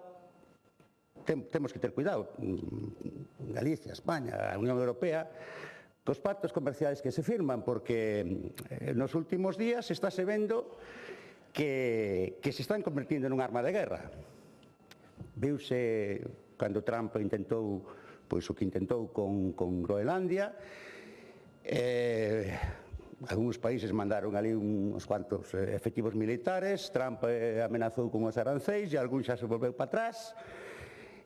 A súa vez, a Unión Europea amenazou con certos aranceis tamén aos produtos norteamericanos e de repente o país que era o abandonado do libre mercado, o país que era totalmente contrario ao intervencionismo dos mercados, de repente utiliza o intervencionismo comercial, internacional, como arma, podemos decir, como arma de guerra, por decirlo de alguna maneira, non? E tamén na resposta que lle está dando a Unión Europea e na resposta que están dando as outras dous forzas internacionais que están sendo neste momento fundamentalmente Rusia e China e India, que tamén anda por aí, non? Entonces, bueno, esta é unha cuestión da que non se falou ningún de vostedes, pero que habrá que tamén telo en conta. Últimamente, a cousa non vai ser solamente estrictamente comercial. Outro tipo de factores van a intervir e van a distorsionar. Nos, representando a provincia de Ourense e os seus intereses, pois tamén non nos parece axeitado incorporarse a Mercosur nos termos en que se está facendo. Fixeron conocer alto e claro nestes últimos días, nestas últimas semanas, pois os moitos gandeiros, sobre todo gandeiros e agricultores que se manifestaron cos seus tractores e ca súa maquinaria agrícola pois en diversas cidades de Galicia e tamén en Ourense, proveñentes das comarcas da Limia, das comarcas de Macedo, das comarcas de Verín, os que teño que agradecer como concelleiro que son dese concello a exquisita comprensión que tuveron coa ciudadanía para ser capaces de manifestarse, de facer chegar a súa mensaxe e as súas reivindicacións sin causar excesivos problemas de tráfico e sin causar excesivos problemas de convivencia. Nese sentido sí que é digno digamos, de recoñecer. Ocuparon carriles en viais, pero sin entorpecer de xeito grave o tráfico, pero sempre dando a coñecer pois as súas reivindicacións. Colocaron alpacas nalgúns sitios, pedironlos se podían estar na cabalgata de Reixes, e alá formaron parte da cabalgata de Reixes un número de tractores tirando caramelos aos rapaces, quer dicir que se comportaron sin deixar de ser reivindicativos e sin deixar de facer chegar a súa mensaxe, tuveron bastante colaboración co resto da ciudadanía para non perxudicar a quen non tiña culpa ninguna. O que fixeron noutro tipo de vías, non nas vías municipais, sino nas vías do Estado e en outras vías, aí xa non me meto porque eso xa forma parte das negociacións que tuveron con outras administracións. E fixeron moi claro, dixeronos moi claro cuáles eran as súas pretensións.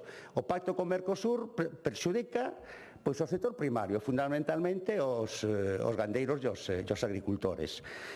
Está recoñecido que a quen beneficia fundamentalmente é a industria procesadora dos alimentos, máis que a productora, non? E despois, efectivamente, que tamén xa se dixo, ou xa se dice estes días, que as condicións de produción deses produtos deses países non teñen o grado de exigibilidade en moitos aspectos dos que temos aquí.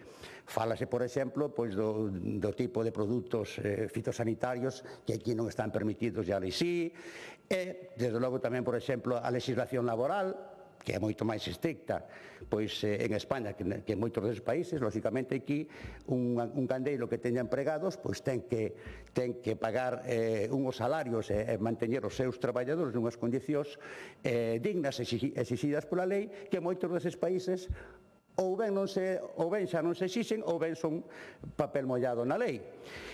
Eu que sei, hai 50.000 aspectos máis. Aquí, por exemplo, os gandeiros e os agricultores exíxenlle unha certa calidade técnica nos seus tractores e na súa maquinaria. Teñen que pasar unhas ITVs, teñen que pasar unha serie de controis que tampouco se exixe aos gandeiros e aos agricultores de ali, o cual, lóxicamente, permite que podían ofrecer uns precios moito máis baratos dos que podamos ter aquí. Ahora, o Partido Popular, efectivamente, vese aí unha contradición. Vese aí unha contradición, porque, por un lado, están a favor do Pacto de Mercosur, por o tema do libre mercado, de que se pode facer intercambios comerciais tanto nun sentido como noutro, pero, claro, ahora, vendo que estas condicións de competencia non son estricto senso de competencia, porque non se dan as condicións de igualdade de condicións, que son as que definen a verdadeira competencia, ahora bótase para atrás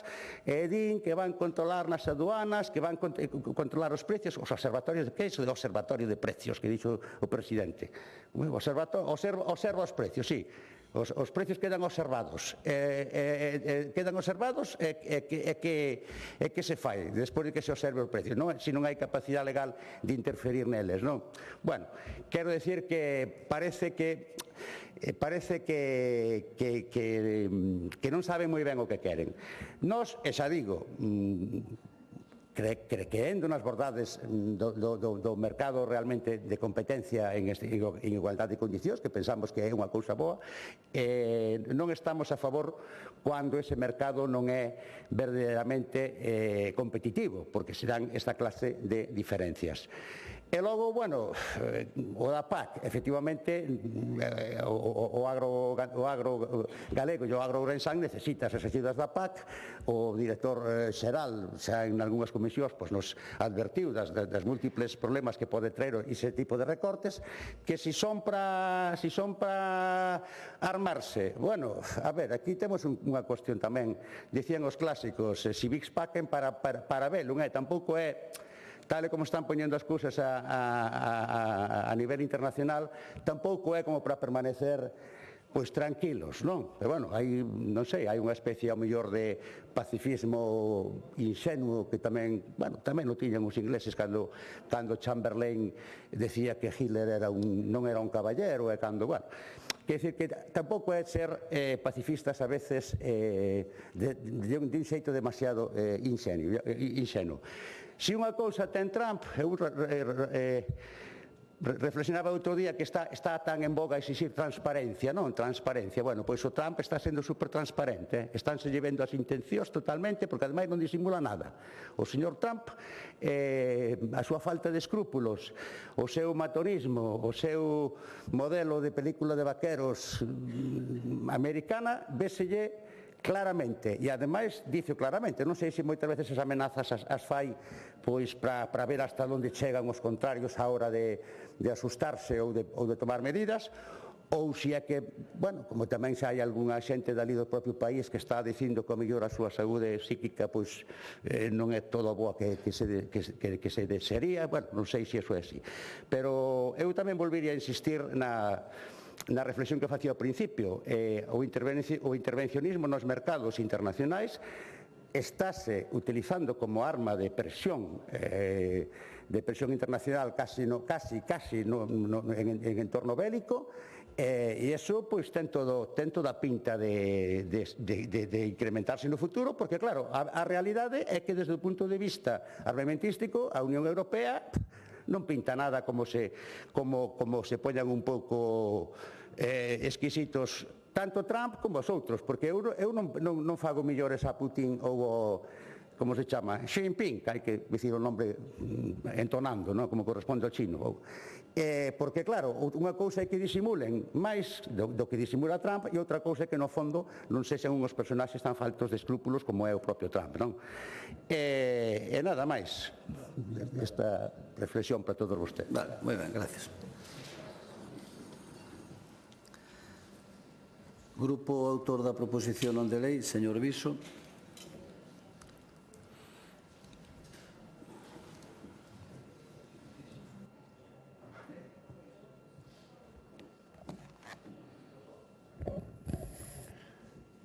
Gracias, presidente. Bueno, vou intentar contestar a cada un dos que interviron aquí. A verdade é que, señor Ojea, non vou tampouco dedicarlle moito tempo, vale? Eu creo que veu vostede aquí a divagar, a falar un pouco, defender o sector, non é fazer unha foto con eles ali cando estaban en Progreso ou leválos diante da cabalgata, vale? Eso son máis cousas que eso. Ben, señoría do PSOE, bueno, señora Lara, eu a verdade estaba escoitando, eu dixen, non pode ser, igual escoitei mal, como di usted que tamén lera mal, pero escoitei mal. Pois claro, vostede dixo que eu falei aquí do acordo Unión Europea-Mercosur sin habelo nomeado no petitum da PNL. Ben, no punto 7, señora Lara, no punto 7 aparece aí perfectamente identificado. Salvagardas e incluídas no acordo de libre comercio entre a Unión Europea e Mercosur. Vale, polo tanto, eu creo que sí que é importante ler todo. Pero volvemos ao mismo, cando perdemos máis tempo noutras cousas que en ler os temas, a veces despistámonos. Entonces, aparte, ustedes últimamente ven demasiado frío e demasiado gris cando van aos sitios. Ben, tamén lle teño que decir que, por suposto, que non son só palabras. Non son só palabras, hai que ir aos feitos. Por suposto que eu, no texto da miña PNL, sí que falamos da defensa do goberno, pero hai que ir aos feitos. As palabras están moi ben, pero sin feitos non nos sirven de nada. Bueno, e agora vamos co señor Fernández, como sempre, non defrauda, e este tema xa levábamos, xa coñecemos para debatido en comisión. A verdade é que é curioso, bueno, nós primeiro non vamos a elixir entre defendernos e alimentarnos, eso é o que non vamos a facer, non temos que facer eso, elixir entre defendernos e alimentarnos, eso témolo claro, pero tamén algo que me sorprende, nós falamos sempre que non vamos a aceptar rebaixa da PAC, sorprendeme moito, e algo que vostede que conozca o sector, e aparte temos a mesma profesión, dicirme que non podemos falar da PAC e do marco Unión Europea-Mercosur, a verdade é que me sorprende moitísimo, o sea, que non podemos comparar e que non podemos falar con eso. Unha de dúas, ou non se enterou moito, ou a verdade é que tamén ten mala fe, porque decir eso, sin embargo, despois sí que se pode falar da PAC e de gasto militar. O sea, do outro non se pode falar, pero pódese falar deste.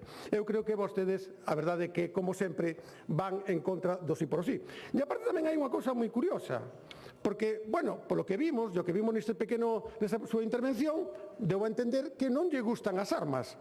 Pero, bueno, a verdade é que para non lle gustar as armas teñen compañeiros de viaxe que lle gustan ben. Acaban de votar con eles ahora mismo, con Bildu. Sí, señorías, acaban de votar con Bildu, non as cláusulas salvagardas. O sea, para non lle gustar as armas, teñen compañeiros que lle gustaban ben. Entonces, busquemos aí un equilibrio. A verdade é que tamén é algo moi curioso, algo que volvemos ao mismo, ou é descoñecemento ou mala fe. Eu creo que a veces tamén un poquinho de mala fe, para ver se captamos esa imaxen, como a foto daquele día ali en Ourense, a ver se alguén fotografiaba, ainda que fora de lonxe, que nos vean cos gandeiros.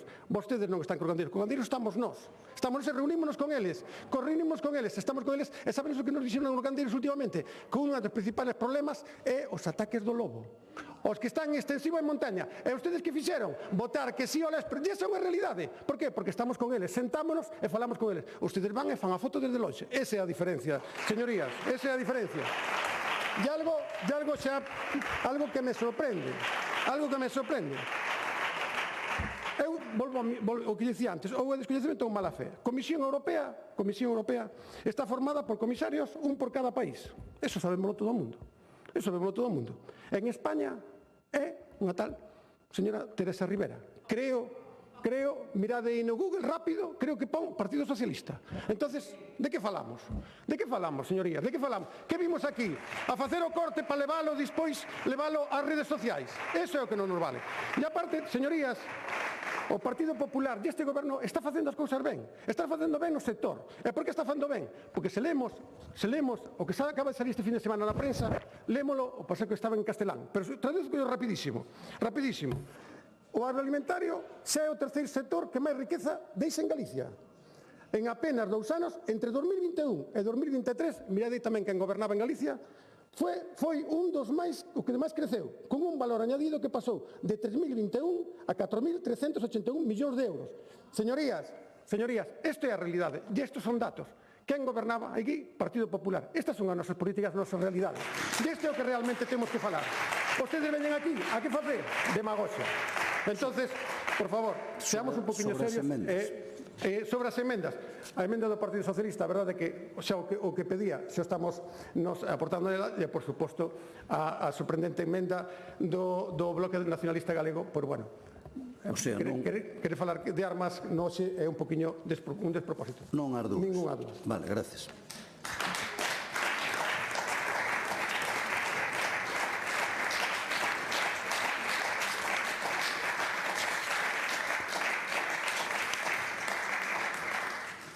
Proposición non de lei do Grupo Parlamentario do Bloque Nacionalista Galego, iniciativa de don Secundino Fernández, sobre a proposta de resolución que se presenta co fin de rexeitar as palabras do Ministro da Agricultura a prol da ratificación urxente do Acordo de Libre Comercio con Mercosur e máis a demanda dirixida ao Goberno galego para que se opoña a este tratado.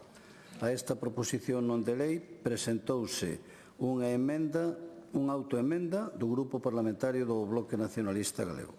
Para formular a proposición non de lei ten a palabra o señor Fernández Fernández.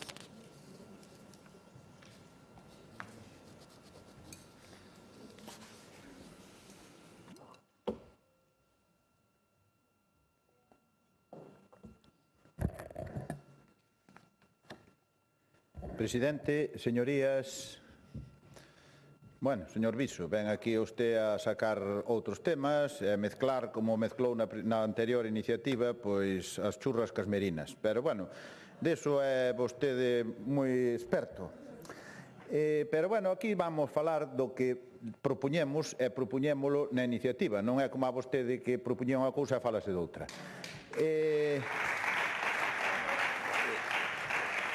Preguntarase vostede, ou preguntaránse vostedes os que hai nesta bancada, por que temos que volver a falar do acordo da Unión Europea-Mercosur no Parlamento galego? Porque dende o BNG volvemos a traer este debate, como xa o trouxemos o ano pasado. Pois Pois, señorías, porque dende o BNG defendemos Galiza, o noso rural, as nosas xentes e os consumidores e consumidoras galegos. E facémonos eco tamén dese clamor social que hai en Galiza contra este acordo que é nefasto para o noso país. Por eso, é porque o PP, dirixido por señor Rueda, apoiou o acordo da Unión Europea-Mercosur no debate celebrado o pasado mes de febreiro neste pleno deste Parlamento. Porque nese debate a conselleira do Medio Rural, a señora Gómez, só había vantaxes neste nefasto acordo da Unión Europea-Mercosur. Porque vostede, o señor Viso, encargado de defender o voto favorable, tamén mantiña esa postura de apoio. Iso sí, tanto un como outro non foron quen de explicar unha soa das vantaxes que ten para o noso país o acordo de a Unión Europea ao Mercosur. Ni unha soa das vantaxes foron capaces de explicar. Temos tamén que falar do acordo da Unión Europea-Mercosur porque o propio presidente da Xunta, o señor Rueda, declarou o seu apoio ao acordo e incluso chegou a ofrecer os portos galegos como porta de entrada dos produtos do Mercosur. Chegou a ofrecelo, porque o PP volveu a votar na Comisión de Agricultura a favor do acordo da Unión Europea-Mercosur o pasado 16 de xaneiro, porque os deputados do PP no Parlamento Europeo votaron a favor deste tratado o pasado 21 de xaneiro, porque vostedes, señorías do Partido Popular, venden as nosas producións agrarias, as mulleres e homes que viven no rural e do rural, a eses produtores, gandeiros e agricultores que traballan para manter as nosas parroquias, para producir alimentos de calidade para a poboación.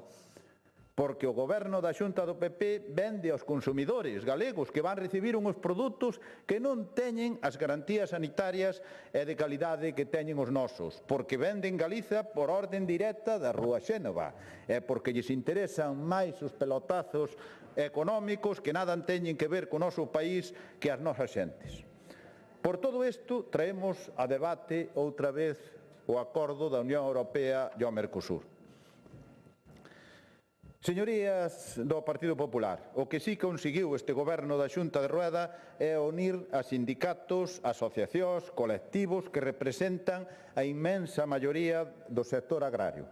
As mulleres e homes do rural saíron primeiramente en Ourense o pasado 29 de decembro e aí aguantaron parte das festas de Nadal, cambiaron de ano na cidade de Ourense, atrancaron a A52 ou a Nacional 120 para facer máis visible a súa proposta, aguantaron a climatoloxía, os problemas de todo índole e fixeron e fan malabarismos para atender as súas explotacións agrarias. Como ourensán, teño que mostrar o meu orgullo por toda esta mostra de dignidade e de defensa do rural. A esta mobilización en Ourense uniuse outra en Lugo o pasado 12 de xaneiro. A todas e a todos mostrar unha vez máis o apoio e o recoñecemento do BNG e do meu propio. Señorías, ante este clamor, a Consellería do Medio Rural, a conselleira, aparte de tardar en recibilos, só lles transmitiu excusas, vaguidades, falsidades, co obxectivo de desmobilizar os produtores. O único que fixo foi tratar de enganalos. De feito, ao saír das xuntanzas, os representantes acusaron a Conselleira de Medio Rural, ao Partido Popular e ao PSOE de ser cómplices do acordo da Unión Europea-Mercosur. Dannos a razón nas mobilizacións e despois véndennos no Parlamento de Galiza e tamén en Bruselas, dixeron os representantes aos medios de comunicación. Convén lembrar uns pequenos datos do que significa esta monstruosidade de tratado comercial da Unión Europea-Mercosur. Uns exemplos. Se falamos só de Brasil, o principal país do Mercosur, hai que indicar que ten máis cabezas de gando que ningún outro do país do mundo. No 2023 tiña 234 millóns de cabezas de gando vacún, pastando 1,62 millóns de kilómetros cuadrados. Se temos en conta a superficie de Galiza, que é de 29.500 kilómetros cuadrados, e o do Estado español, que son 505.000 kilómetros cuadrados, quédanos que hai pastando. O pasto que ten Brasil é 54 veces superior á superficie de Galicia ou 3 veces superior á do Estado español. Mentres isto sucede, no Brasil, no noso país, temos 224.000 vacas e no Estado 2,2 millóns. A diferencia, polo tanto, é abismal. E só tendo en conta o exemplo de Brasil. Con todo este gando pastando no Brasil, produce 11 millóns de toneladas de carne, que significan o 19% da produción mundial, o que significa o dobre da produción de toda a Unión Europea ou 120 veces máis que a produción de Galiza. Isto repítese nas aves e, por exemplo, no caso da apicultura, na produción de mel, Galiza ten unha produción de 2.600 toneladas. O Estado español, 27.000, sendo o Estado que máis produce da Unión Europea. En contra, Argentina produce 79.500 toneladas. É dicir, só Argentina produce máis que toda a Unión Europea. 4 veces máis que o Estado e 30 veces máis que os apicultores galegos. Polo tanto, este acordo permite a entrada dun volume enorme de produtos procedentes do outro lado do Atlántico para abastecer os mercados europeos. Señorías, dende o BNG, ante esta amenaza do lado das nosas, situámonos do lado das nosas produtoras e produtores, dos consumidores e das consumidoras. A posición contraria do BNG ao acordo da Unión Europea-Mercosur fundamentase en dous motivos principais. O primeiro, como xa dixen, que estamos ante un acordo que perxudica enormemente as producións e as explotacións agrarias galegas. Os produtos do Mercosur entrarán a prezos moito máis baixos, algo que poñerá en perigo aos produtores galegos que non poderán competir con estes monstruos da produción agropecuaria. E, en segundo lugar, este tratado trae consigo un grave problema para os consumidores pola falla de transparencia e certificación das condicións de produción nos países do Mercosur. Hai que destacar que os cultivos e a cría de gando son realizados en condicións moi diferentes. Permítense uso de pesticidas, hormonas, antibióticos que están prohibidos na Unión Europea.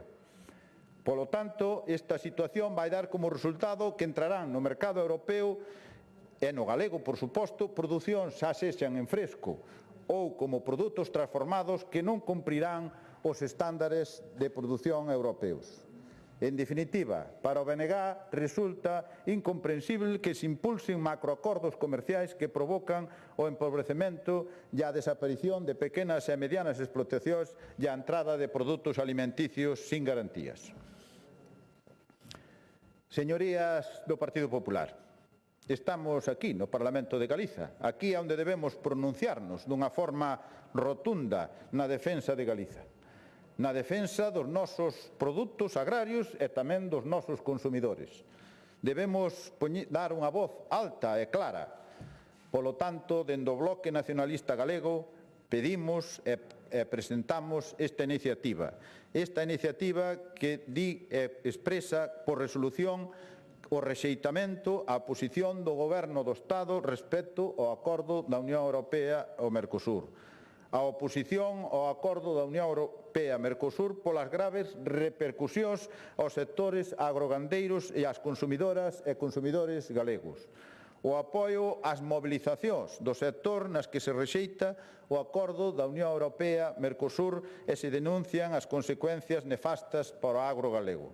E, así mesmo, o Parlamento galego que inste á Xunta de Galiza a oporse ao acordo da Unión Europea-Mercosur polas graves repercusións que terá para Galiza e transmitir esta posición ao Congreso, ao Goberno do Estado, ao Parlamento Europeo e á Comisión Europea. Gracias. Nada máis e moitas gracias.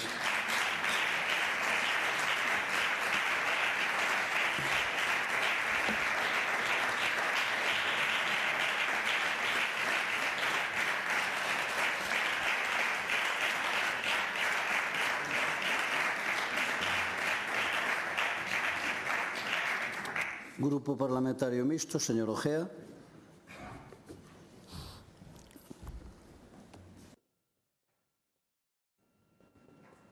Gracias, presidente. Bueno, xa falamos na intervención anterior sobre este tema e nós xa nos posicionamos. Xa dixemos que no que atañe concretamente os intereses da provincia de Ourense, ese tratado de Mercosur pois é negativo. Esa clase de tratados sempre teñen ventaxas para uns e inconvenientes para outros. Entón, bueno, nós o que temos que mirar é polos intereses que nos corresponden a nós. Neste caso, no caso concreto do meu grupo, pois a provincia de Ourense e os gandeiros e os agricultores da provincia de Ourense xa se manifestaron de xeito ben claro. Estudiaron as consecuencias pola conta que lles ten o ser directamente interesados no tema coa suficiente profundidade e xa, pois eu creo que lle fixeron coñecer a toda a sociedade pois o daño que lle pode facer, que lle podería facer ao sector primario agrogandeiro da provincia de Ourense e seguramente tamén ao do resto de Galicia, porque tamén os de Lugo tamén se manifestaron no mesmo sentido, ese pacto. Xa se dixo que as condicións de elaboración deses produtos en España e en Europa non son as mesmas las que se dan neses países, tanto o uso de fitosanitarios como o uso de produtos farmacéuticos, veterinarios, as condicións laborais, como decía antes, as condicións de exigencias técnicas da propia maquinaria, a propia xestión do territorio a hora de explotalo no ámbito agrícola son diferentes, entón non se está competindo en igualdade de condicións e aquí exístense unhos estándares de calidad que é moi discutible que se manteñan iguais neses países. Hai aí unha especie de tregua porque se vai ao TJUE esa decisión. É curioso que os dous partidos que se uniron nesa votación, non? O Bloque Nacionalista Galego con outro partido de cuyo nombre non me acuerdo. Bueno, la política hace extraños compañeros de votación, decía aquel. Pero, bueno, ao marxen deso, eu tampouco lle vexo moita cuestión, porque, claro, pode ser sencillamente un mero retraso que decida o TJUE acerca de si cumpla a legislación europea. Se non a cumple, lóxicamente, pois eso pode parar, pero se a cumple, pois a cuestión non sería nada máis que retrasar a cuestión. Hai varios países da Unión Europea que xa se están tamén opoñendo, xa saben vostedes todos cuáles son, e que posiblemente pois a súa presión pois ao mellor dificulte pois a firma final dese acordo. Nós, en aras dos intereses da provincia de Ourense e do sector primario, pois, como digo, estaríamos en contra de que se produxese finalmente esa firma. Non temos representación de momento no Parlamento Europeo e tócanos, pois, sencillamente, confiarnos na providencia para que eso non termine de ser así. O sector agrogandeiro da provincia de Ourense está preocupadísimo, xa dixemos, retiráronse estes días, bueno, non totalmente, pero na súa maior parte retiraron as súas protestas, retiraron os tractores, precisamente por esa tregua que parece dar a judicialización do asunto no TJUE, pero, bueno, eles siguen, lóxicamente, preocupados e expectantes do que vaya a suceder. Lóxicamente, a Xunta de Galicia, chegado o caso, terá que poñer todos os seus métodos ou todas as súas competencias para, pois, bueno, eu non sei hasta que punto, porque a competencia en termos de aduanas, a competencia na hora de interferir comercialmente son bastante limitadas.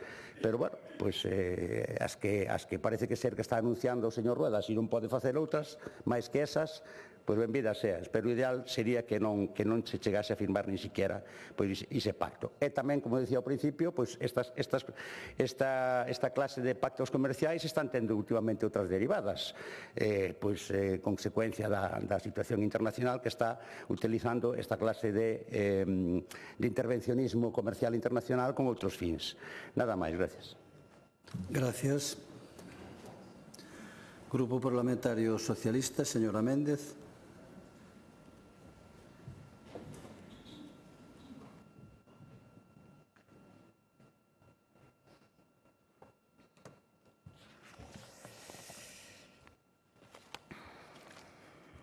Grazas, presidente.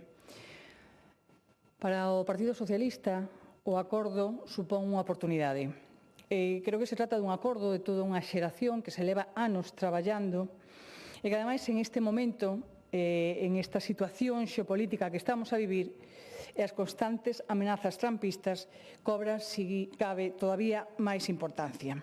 E aquí estamos ante dous escenarios.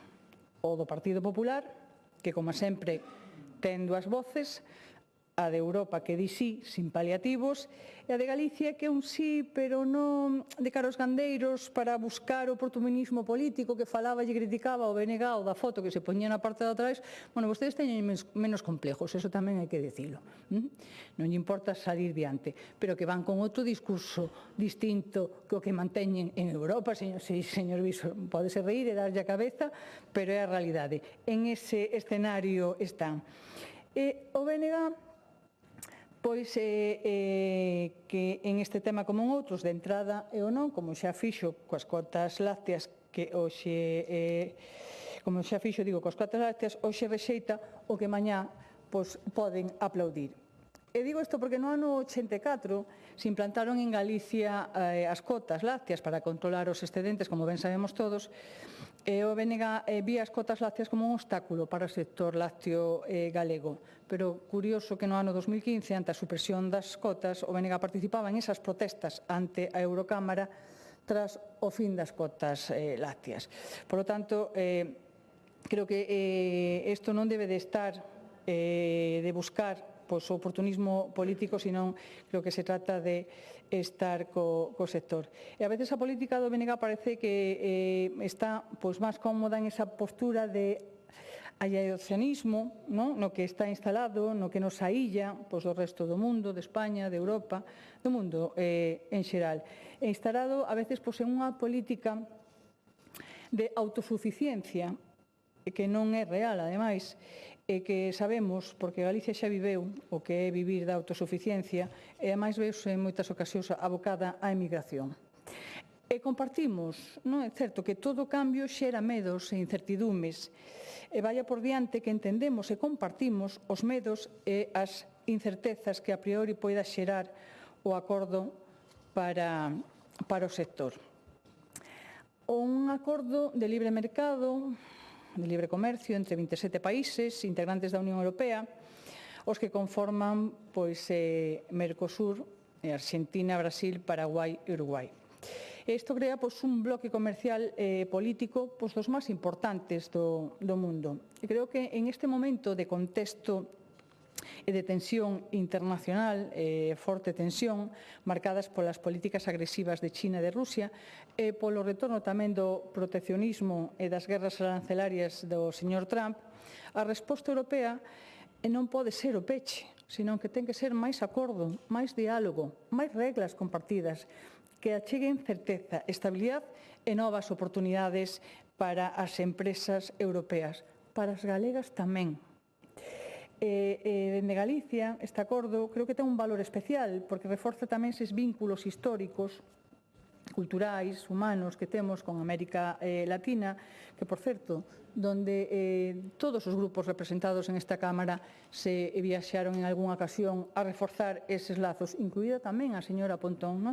O que non pode ser é que, por un lado, vayamos ali a reforzar eses lazos e, por outro lado, lle pechemos a porta nos fuciños non permitindolles chegar a acordos e poder falar e dialogar para beneficiarnos todos.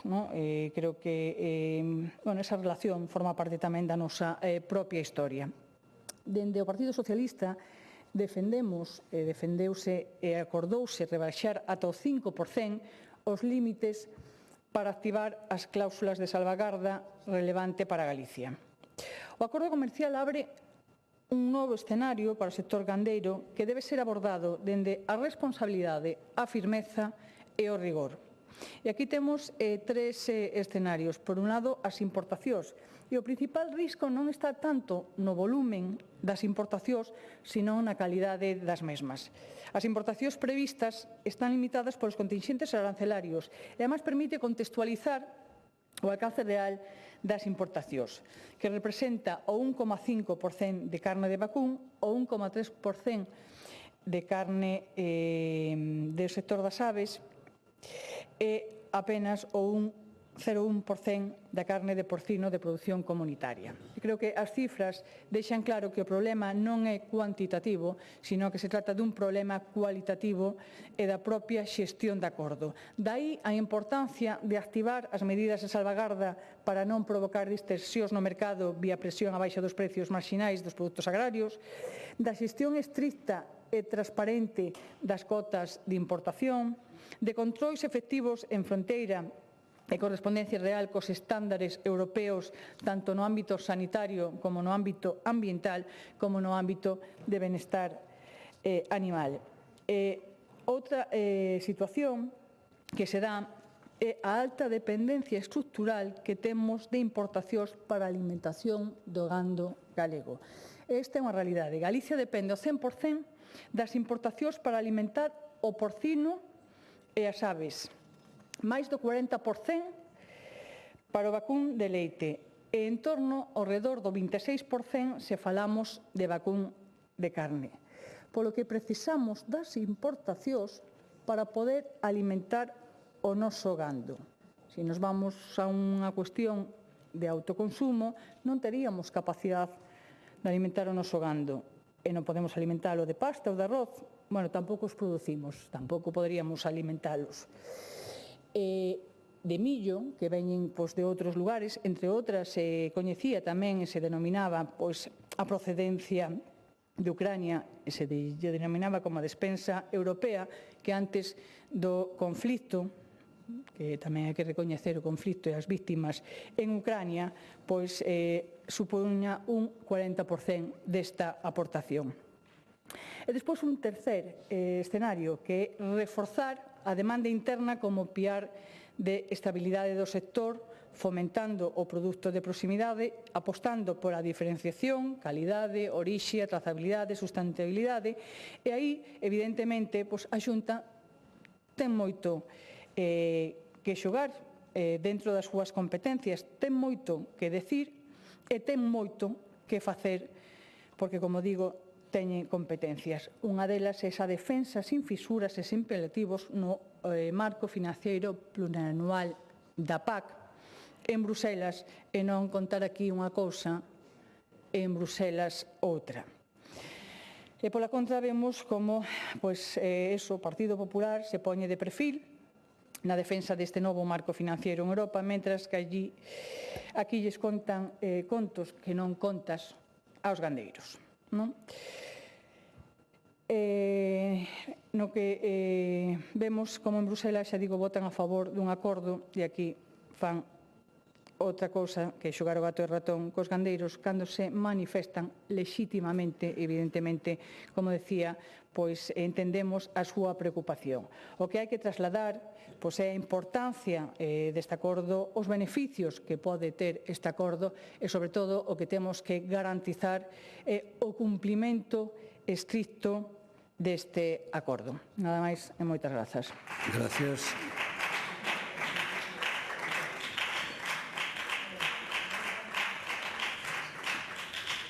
Grupo Parlamentario Popular, señor Viso.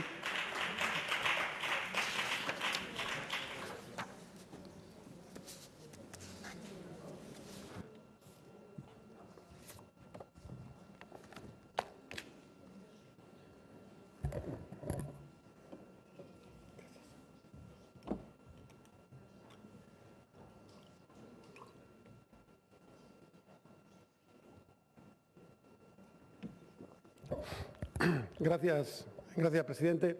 Señorías, o medo corre rápido cando alguén o sementa.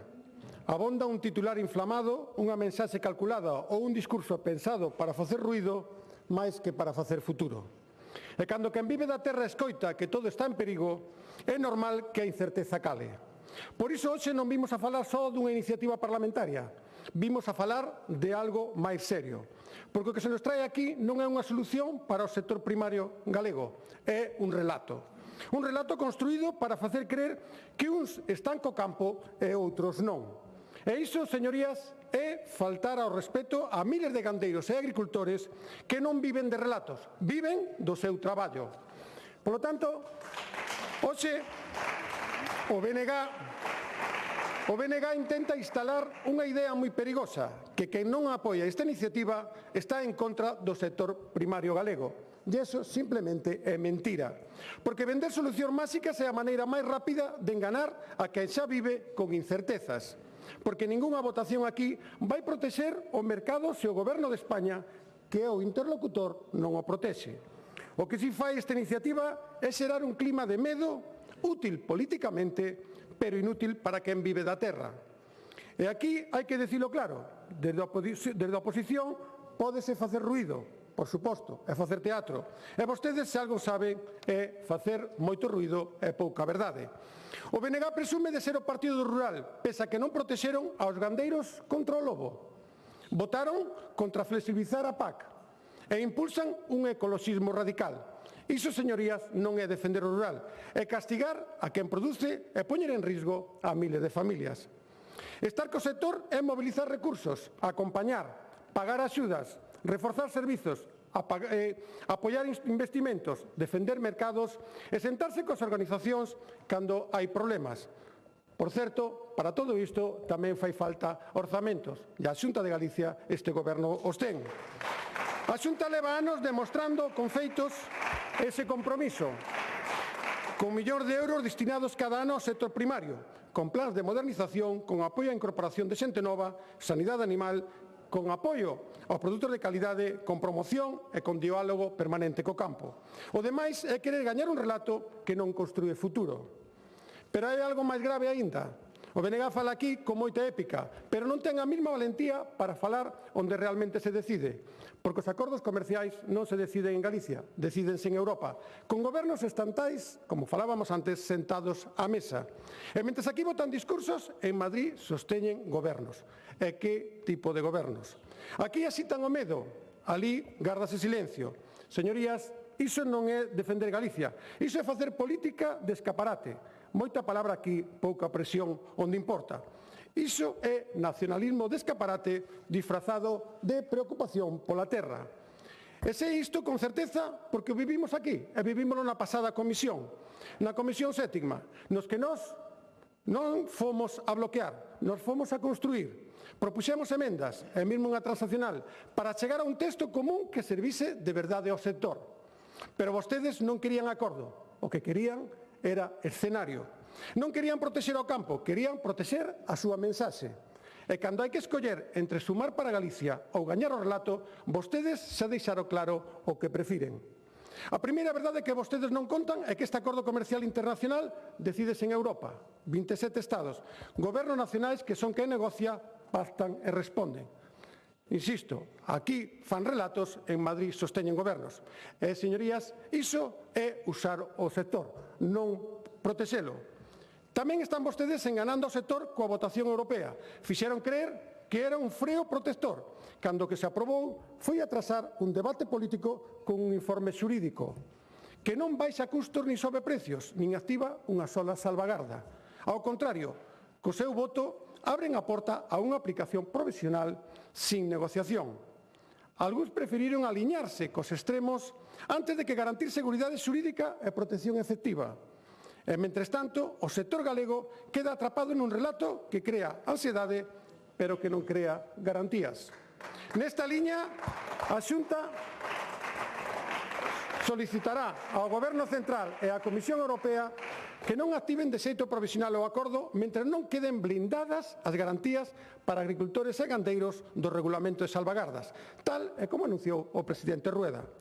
Vostedes construen un medo artificial alimentando a preocupación do sector, só para rascar os votos. A nosa posición é contundente. Ningún acordo pode entrar en vigor sin garantías reais para o campo, sin cláusulas automáticas, sin controis reforzados en fronteira e sin revisar as cargas que soporten os produtores europeos. Non hai apoio posible. Non se trata de decir non, señorías. Insisto, non se trata de decir non. Trátase de decir primeiro rural e logo mercado. Trátase de decir así non. Polo tanto, tal e como demostrou hoxe mesmo o Partido Popular, que logrou no Parlamento Europeo a aprobación dun mecanismo de salvagardas reais e efectivas para protexer aos agricultores no acordo Unión Europea-Mercosur, reducindo, xa se falou aquí, os límites de activación e permitindo tamén unha intervención rápida. Lonxe de ser medidas simbólicas, señorías, trátase dun instrumento operativo, rápido e xurídicamente sólido. Ademais, o Partido Popular logrou que a Comisión Europea impulse un grupo de traballo específico para endurecer o seguimento e control das importacións agroalimentarias. Señorías, a Comisión de Comercio Internacional do Parlamento Europeo aprobou estas salvagardas hoxe gracias ao voto do Partido Popular, garantindo así unha protección íntegra do sector agrario europeo ante posibles distorsións comerciais. O sector non necesita que lle digan que todo vai mal, necesita que lle garantan que as regras do xogo sean xustas. E iso sempre na línea que sempre traballa o Partido Popular. Como galego, teño claro algo, os acordos non son só papéis, tradúcense en produtos que atopamos cando mercamos, en precios, en mercados, en oportunidades, en riscos. E nós defendemos sempre un produto local ou un produto de cercanía. Cada vez que miramos unha etiqueta, cada vez que defendemos igualdade de condicións, cada vez que exiximos controis, estamos facendo política agraria real. Non a política do aplauso, senón a política da responsabilidade.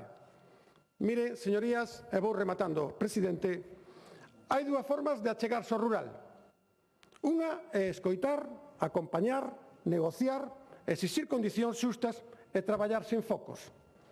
A outra é sementar o medo, amplificalo e transformalo nunha estrategia de confrontación. Vostedes, señorías do BNG, levan anos escollendo a segunda. Señorías, vostedes sigan sementando medo para recoller titulares, nós seguiremos sementando garantías para recoller futuro. Nada máis e moitas gracias. Gracias.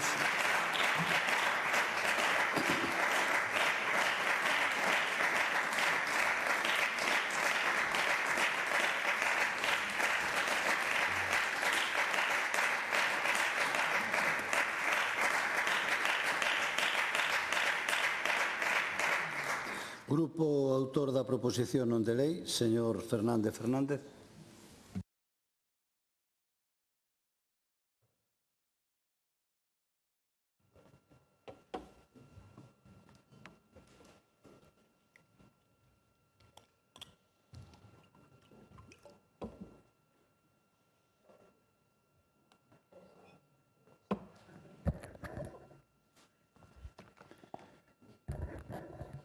Presidente, señorías do Partido Popular, a verdade é que vostedes son os demagogos de cuidado.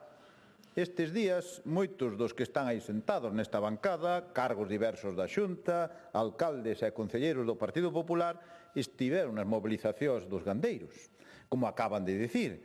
Isto estaría moi ben pola súa parte, pero saben cal é o problema, señorías do Partido Popular? Saben cal é o problema de todo isto? O problema é que este apoio, toda esa solidaridade do Partido Popular é postureo, é unha farsa, señorías, unha farsa. Unha farsa para salvar a cara do Partido Popular de Rueda e por votar a favor do acordo da Unión Europea-Mercosur aquí no Parlamento Galego. Unha trola para salvar a cara do PP de Feijóo, de Ayuso, polo voto favorable no Parlamento Europeo. E tamén polo pánico electoral que lle teñen ao seu amante político, co que se deitan todos os días, ese Partido Verde que lle chaman Vox, por ese medo tamén. Señor Viso, vostede non é alleo a esta demagoxia. O exemplo máis claro da súa falta de vergoña política e da súa mentira é o que pasou en Ourense, ese famoso vídeo no que aparece co presidente da Deputación para indicarlles a centos e centos de produtores gandeiros que vostedes, o Partido Popular, se opoñían ao acordo da Unión Europea ao Mercosur e de paso dicirlles que a culpa que era do BNG. Vostede defendeu o voto favorable do acordo a favor dese acordo da Unión Europea-Mercosur neste Parlamento. Vaya cara de cemento armado que ten vostede, vaya cara. Pero, señoría, como esa atrapallada xa non lle cola, agora volve a seguinte atrapallada. Agora a seguinte trola. A seguinte mentira, ahora falan vostedes, señorías do Partido Popular, encabezados pola conselleira e o presidente Rueda, falan de exixir que se cumpran garantías, de que os produtos do Mercosur teñan as mesmas controis, cumpran os mesmos requisitos higiénicos, medioambientais, sanitarios que os produtos galegos. Falan das cláusulas de salvagarda para as producións agrogandeiras galegas. Agora digen que a Xunta solicitará que non se activen acordos mentres non queden blindadas as garantías para os agricultores e gandeiros galegos. Todo iso despois de votar no Parlamento galego a favor do acordo e no Parlamento Europeo a favor de que entrara en vigor. Son uns farsantes, señorías. Señores do Partido Popular, non nos traten de parvos, Se este acordo está negociado no pasado mes de decembro do ano 24, negociado desde o ano 24. Se agora non se pode modificar porque as cláusulas de salvaguarda non hai consentimento da outra parte, é dicir, do Mercosur, se a negociación está rematada, se xa o dixo por activa e por pasiva o presidente do Mercosur que non aceptaban cambios no texto.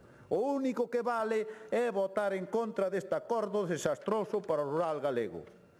Pero xa vexo que despois de escoitar a súa intervención parece que non van defender Galiza, parece que xa teñen vendida, xa venderon aos nosos produtores, aos nosos consumidores, xa os venderon. Pero repito, señorías do Partido Popular, recapaciten, están a tempo aínda, están a tempo de rexeitar esta bomba de reloxería que queren instalar no medio do rural galego.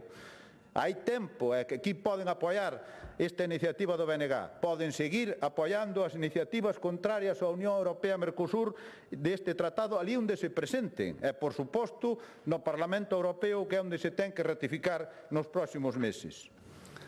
Señorías do Partido Popular, déixense de cinismos e de falsidades. Apoien o sector agrario galego. Non sexan cómplices, non digan non alto e claro ao acordo da Unión Europea e ao Mercosur. Digan sí ás persoas, ás nosas producións agrarias, aos nosos labregos e labregas, aos nosos consumidores. Digan sí a Galiza. Señores do Partido Popular, nada máis e moitas gracias.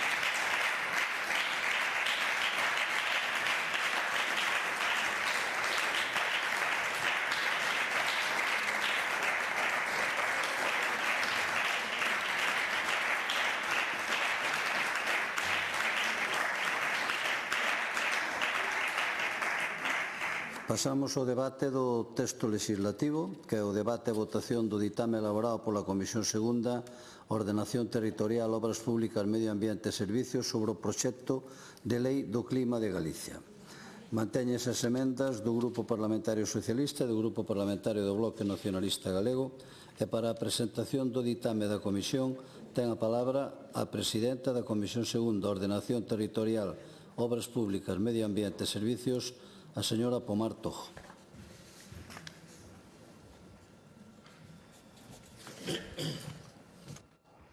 Grazas, presidente. Bueno, antes de proceder á presentación do ditame emitido, quería sumarme aos desexos de pronta recuperación dos nosos compañeiros Roberto Rodríguez e Gonzalo Trenor, que ademais son precisamente os voceiros do noso grupo nesta Comisión Segunda. O proxecto de Lei do Clima de Galicia tivo entrada no rexistro do Parlamento con data 15 de setembro de 2025, con número de asento 33.923. E a súa admisión a trámite efectivizouse pola Mesa do Parlamento na reunión do 16 de setembro de 2025, procedendo á apertura do prazo de presentación de emendas que remataron os días 4 e 22 de outubro para as emendas á totalidade e ao articulado cuarta prórroga, respectivamente. Así mesmo, oída a Xunta de Portavoces, acordou a súa tramitación pola Comisión Segunda de Ordenación Territorial, Obras Públicas, Medio Ambiente e Servizos. A emenda á totalidade e as emendas ao articulado presentadas, cualificadas pola Mesa da Comisión nas sesiones do 6 e do 27 de outubro, respectivamente, foron unha emenda á totalidade de devolución do Grupo Parlamentario do Bloque Nacionalista Galego.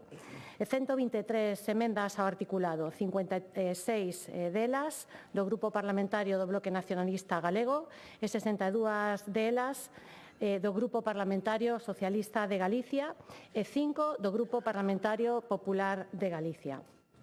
Logo do rexeitamento da emenda á totalidade de devolución, precitada na sesión plenaria do 14 de outubro, a Comisión Segunda de Ordenación Territorial, Obras Públicas, Medio Ambiente e Servizos, na sesión do 31 de outubro, desinou as seguintes relatoras e relatores. Polo Grupo Parlamentario Popular de Galicia, titular Gonzalo Trenor López e suplente Moisés Rodríguez Pérez. Polo Grupo Parlamentario do Bloque Nacionalista Galego, Luís Vara Torres, titular, e Montserrat Valcárcel Armesto, suplente. Polo Grupo Parlamentario Socialista de Galicia, Paloma Castro Rei, titular, e Aitor Bouza Manso, suplente. E polo Grupo Parlamentario Mixto, Armando Gea Bouzo, titular.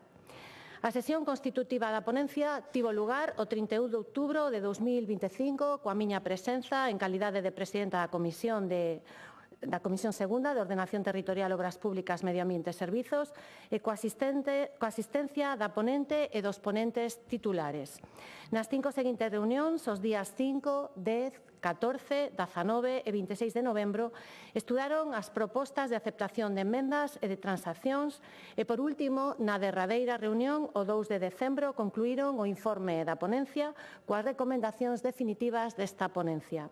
Posteriormente, a Comisión Segunda de Ordenación Territorial, Obras Públicas, Medio Ambiente e Servizos, na sesión do 11 de decembro de 2025, aprobou o ditame, que se somete a debate e votación nesta sesión plenaria xunto coas emendas mantidas.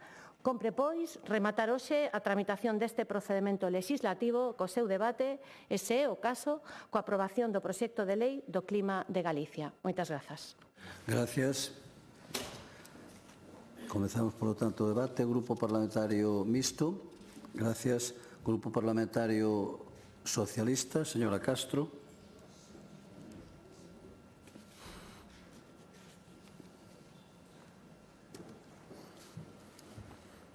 Grazas, presidente. Boa tarde. Eu tamén súmome a eses desexos de pronta recuperación dos nosos compañeiros de Parlamento. En relación a esta lei, ao final hai que dicir que o de sempre, non? Que Galicia se goberna a base de titulares. E imagino perfectamente, ademais, a situación de cando se iniciou a tramitación desta lei, non? Pois unha situación que estábamos a vivir dunha conmoción xeralizada pola Dana de Valencia, todo o mundo apuntando a mala xestión de Mazón e as políticas negacionistas de Vox, e todo o mundo decatándose de que o cambio climático era unha realidade, e Rueda preocupado pensando a fórmula de desmarcarse de todo isto. Imagino ata conversación chamando a conselleira e dicíndolle: conselleira, hai que poñer a funcionar esta lei que temos aparcada dende o ano 2023. Hai que aprobar algo do clima sen moito compromiso, pero hai que desmarcarse do PP a nivel nacional. A conselleira podería perfectamente responder falando de todas as suxestións existentes por parte das outras consellerías, ou que había tamén moitas suxestións e moito recelo por parte de moitos colectivos feministas.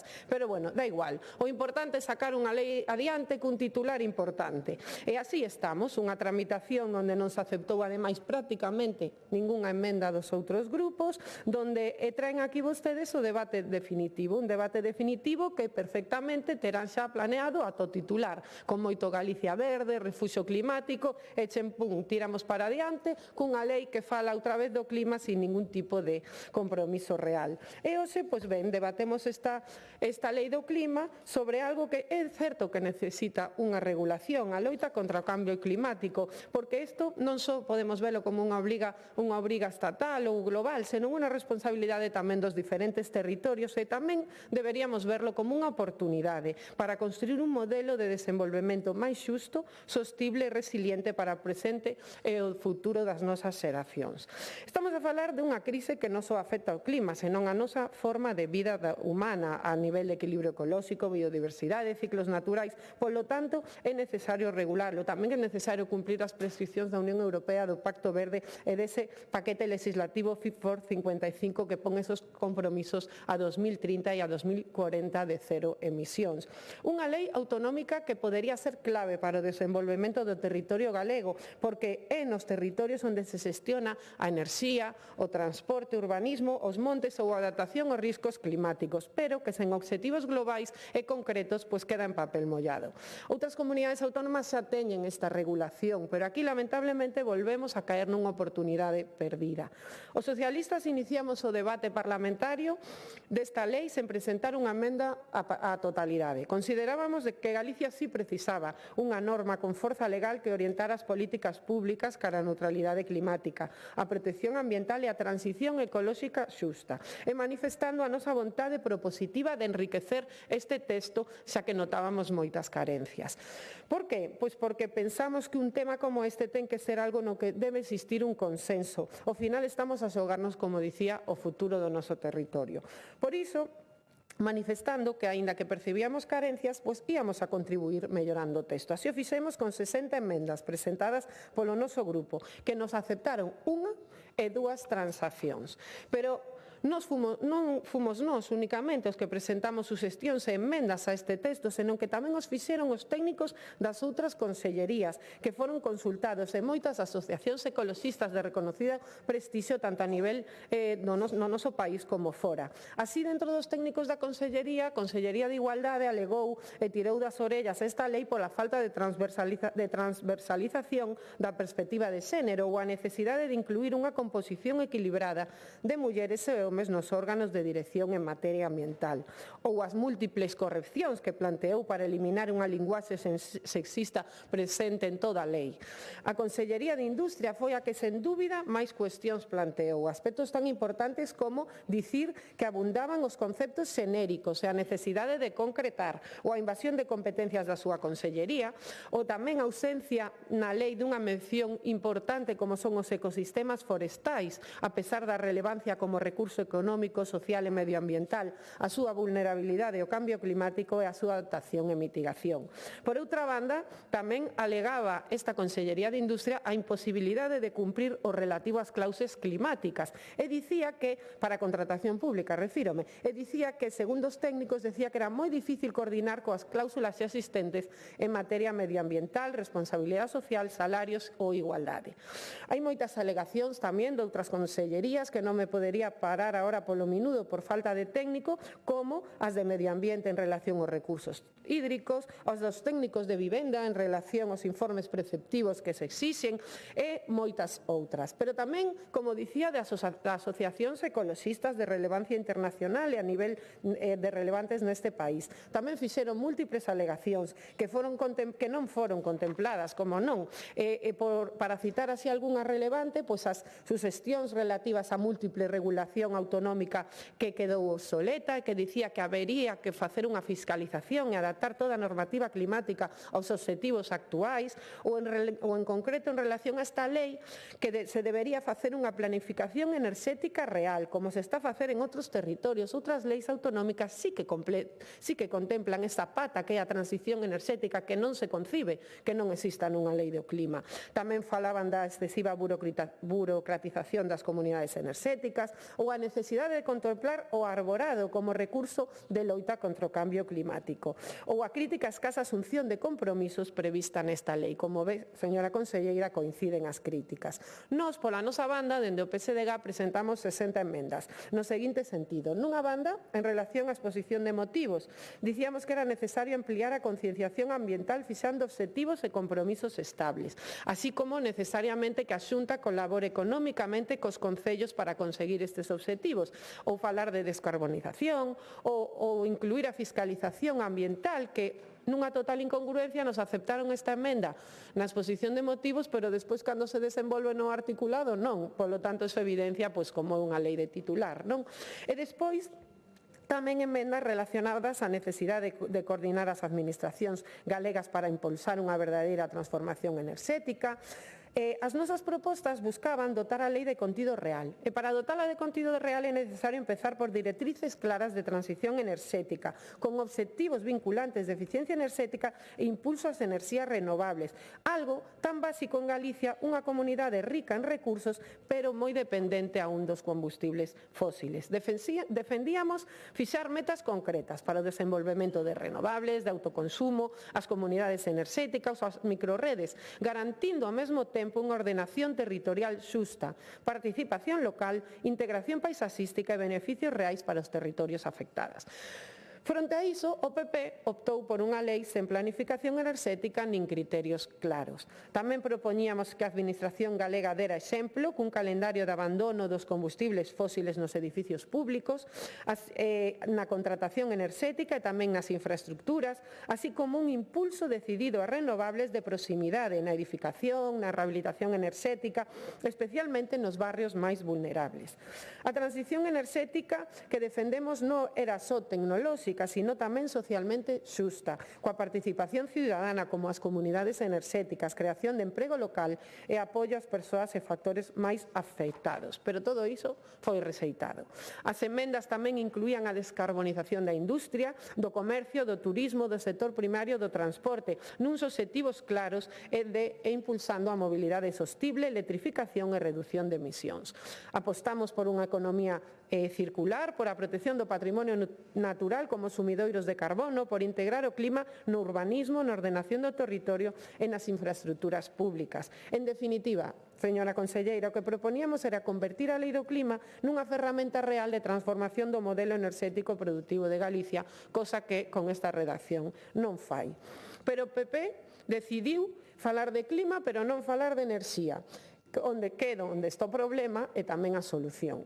Outro bloque fundamental que planteábamos de emendas que presentamos tiña que tampouco foron aceptadas, claro, tiña que ver cun principio básico de boa gobernanza.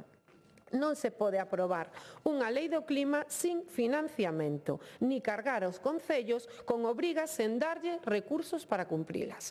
A lei impón ás entidades locais novas responsabilidades en mitigación e en adaptación ao cambio climático, pero ao mesmo tempo incorpora unha disposición adicional que di que non implicará esta lei compromiso económico ningún por parte da Xunta. Unha lei sen compromiso económico ningún. Nos propusemos eliminar esta filosofía, sustituirla por outra moi distinta, que era a corresponsabilidade institucional.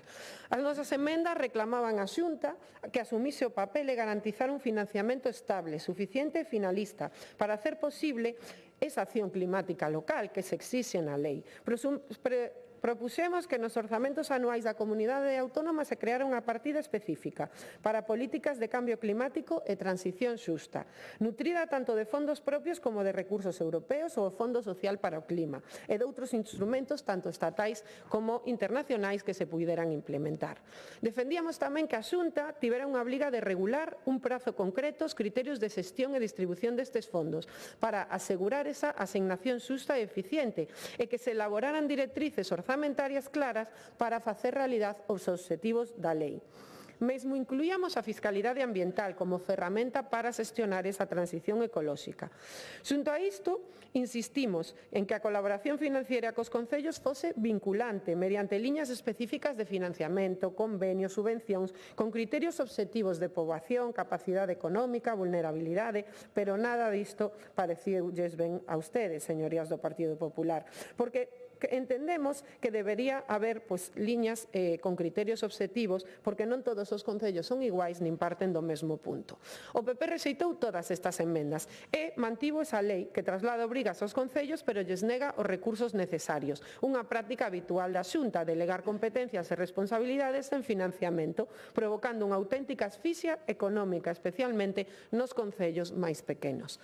Outro aspecto que quixemos incorporar coa Lei do Clima e que o Partido Popular tamén rexeitou, obviamente, foi o uso das ferramentas económicas e fiscais para facer efectivos os obxectivos e evitar as prácticas de branqueo climático, como ben está a facer tamén a Unión Europea. En primeiro lugar, propuxemos introducir un artigo específico relativo a fiscalidade ambiental, porque quen contamina debe contribuir máis que quen fai as cousas ben, que debe ser incentivado, ou polo menos nós así o consideramos. A nosa emenda permitía ás administracións galegas empregar impostos, tasas e instrumentos económicos ambientais para penalizar actividades de impacto negativo sobre o medio e, ao mesmo tempo, por outra banda, bonificar e apoiar aqueles que contribúen á reducción de emisións, á economía circular e á protección ambiental. Non falábamos de crear impostos por crear, senón de facer unha ferramenta de política pública destinado a unha recadación directamente a financiar a loita contra o cambio climático. O PP rexeitounas. E despois, por outra banda, como xa vexo que me queda pouco tempo, tamén falar de outra emenda moi importante, que era a regulación dos uso dos créditos de carbono, dos que vostede sempre tanto fala. Nos creemos que temos que regularlos porque hai que evitar que se convertan nunha coartada para seguir contaminando. O que propoñíamos era os créditos de carbono non poden sustituir as obrigas legais de reducción de emisións, nin servir para maquillar prácticas insustentables. Defendíamos como principios básicos a transparencia e a verificabilidade e a integridade ambiental, exixindo que calquer uso de créditos de carbono fose claro, rastrexable e honesto, tanto na comunicación pública como na actividade empresarial. Tamén propoñíamos limitar o seu uso para acceder á contratación pública, as axudas a distintivos ambientais ou incluso establecer sancións fronte a seu uso enganoso. Porque do contrario, señora conselleira, outro é un greenwashing, é un branqueo climático que permite a algunhas empresas dicir que son neutras en carbono mentras seguen contaminando igual ou máis que antes. Ao rexeitar estas emendas, todas estas emendas que acabo de nomear, o Partido Popular creemos que optou por unha lei sen fiscalidade ambiental, sen mecanismos claros para evitar fraudes climáticos, unha lei que fala de neutralidade pero non toca intereses económicos ni pon regras cando hai risco de engano. En definitiva, creemos que esta lei, e como dicía ao inicio e reitero agora mesmo, creemos que esta lei perde unha oportunidade para ser seria, eficaz e crible, porque sen instrumentos económicos e sen garantías contra o branqueo climático e sen tocar a enerxía, que creemos que é a terceira pata necesaria para facer unha transformación social e unha transformación na produción e evolucionar cara a un modelo máis sostible. Pois en tocar todos estes palos que lle acabo de decir, creemos que a transición ecolóxica queda reducida a un exercicio de marketing e Galicia non debe nin pode permitirse iso. Nada máis e moitas grazas. Gracias.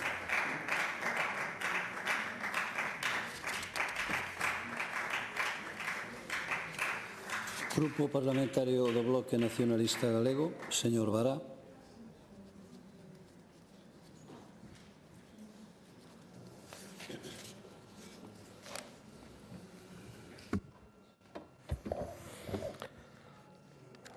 Boa tarde. Quero tamén comezar a miña intervención enviando unha mensaxe de ánimo e de solidariedade ás persoas que sufriron este accidente de tráfico na P9 hoxe pola mañá, especialmente aos deputados do Partido Popular Gonzalo Trénor e Roberto Rodríguez, co noso desexo de unha pronta e total recuperación. E permítame que faga unha mención específica ao señor Trénor, porque foi o ponente desta lei, e o que lle temos que agradecer o seu talante dialogante. Realmente fixo un esforzo, entendemos, por chegar a acordos, aínda que despois noutras instancias pois eses acordos foron impedidos ou vetados, polo tanto, desde aquí o noso recoñecemento, polo menos, para este esforzo que, temos que dicir, que non é cousa habitual, que en fin, que debía cundir máis o exemplo. Señorías, señora conselleira, quero adiantar xa desde o inicio que non imos apoiar este proxecto de lei tanto por razóns de forma, que son importantes, como sobre todo por razóns de fondo, por discrepancias fondas e grandes en materia de contido, e basicamente porque esta lei non está á altura dos grandes desafíos que ten a nosa sociedade, que ten o mundo en materia ambiental e climática. É máis ben unha lei fake, un simulacro, un paripé para facerse pasar polo que non son. Queren facerse pasar por verdes e son verdes de pacotilla. E di a Biblia, o señor Ferro levantou a cabeza para atender, polo menos preocúpalle o que di a Biblia que polos seus feitos os coñeceredes. E realmente o que di o Evanxeo de Mateo, senón que me corrixo o señor Ferro, é polos froitos os coñeceredes. Toda boa árbore dá bons froitos, mas a árbore mala dá froitos malos. Pois ben, os feitos e os froitos din que o Partido Popular fai políticas e defende intereses que aceleran e agravan o cambio climático.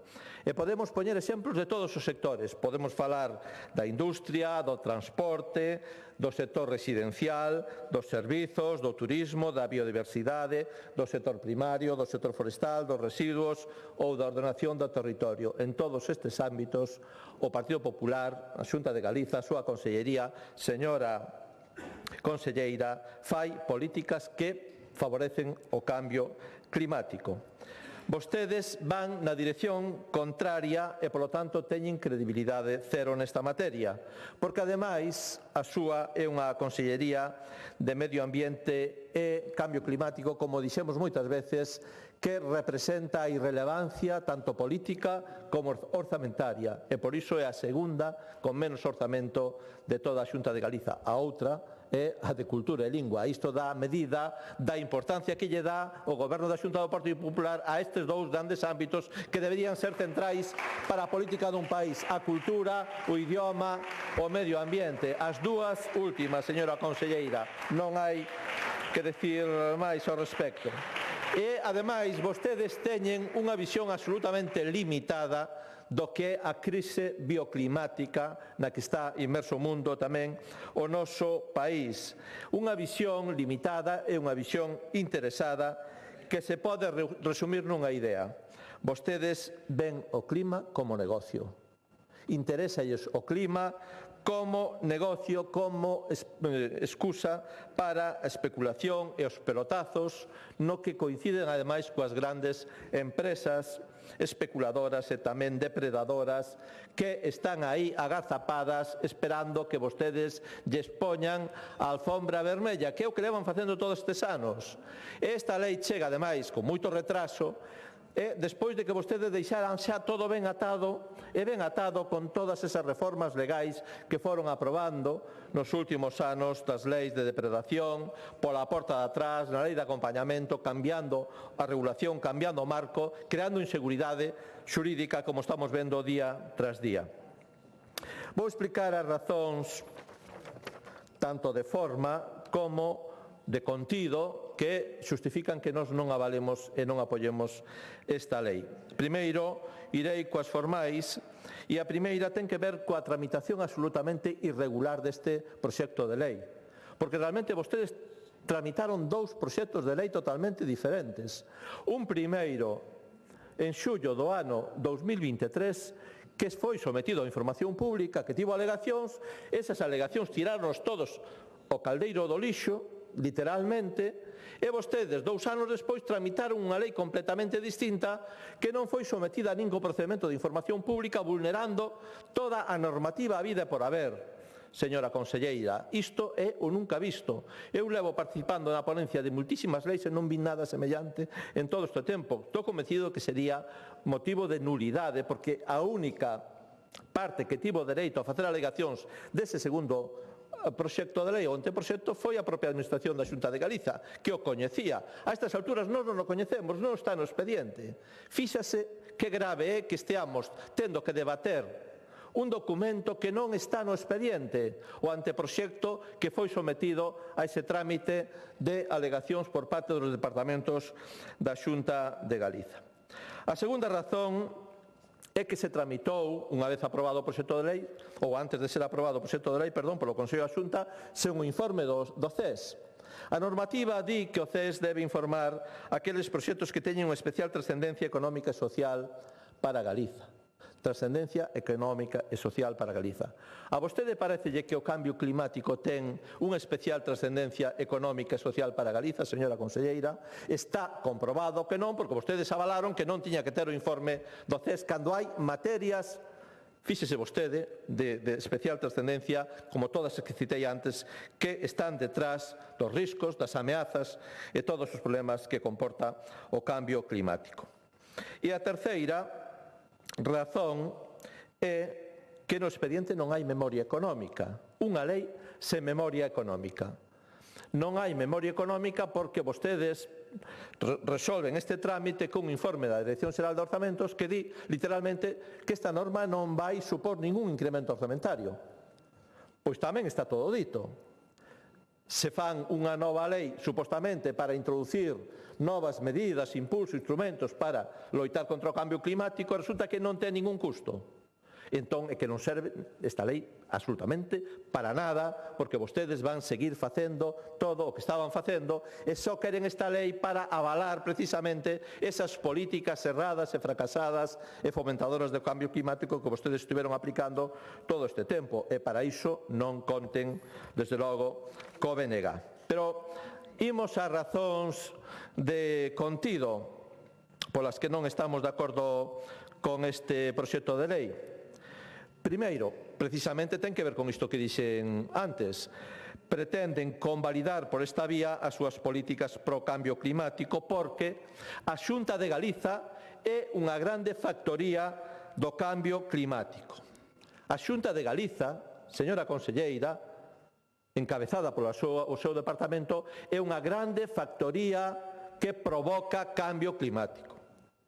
E vostedes xa sei que presumen dunha baixada das emisións de gases de efecto invernadoiro, pero o que non din é que a razón desa baixada abrupta, que é un desplome que se produce entre 2019 e 2022, é polo peche das centrais térmicas, das centrais de carbón, das Pontes e de Meirama, que son as que provocan esa caída.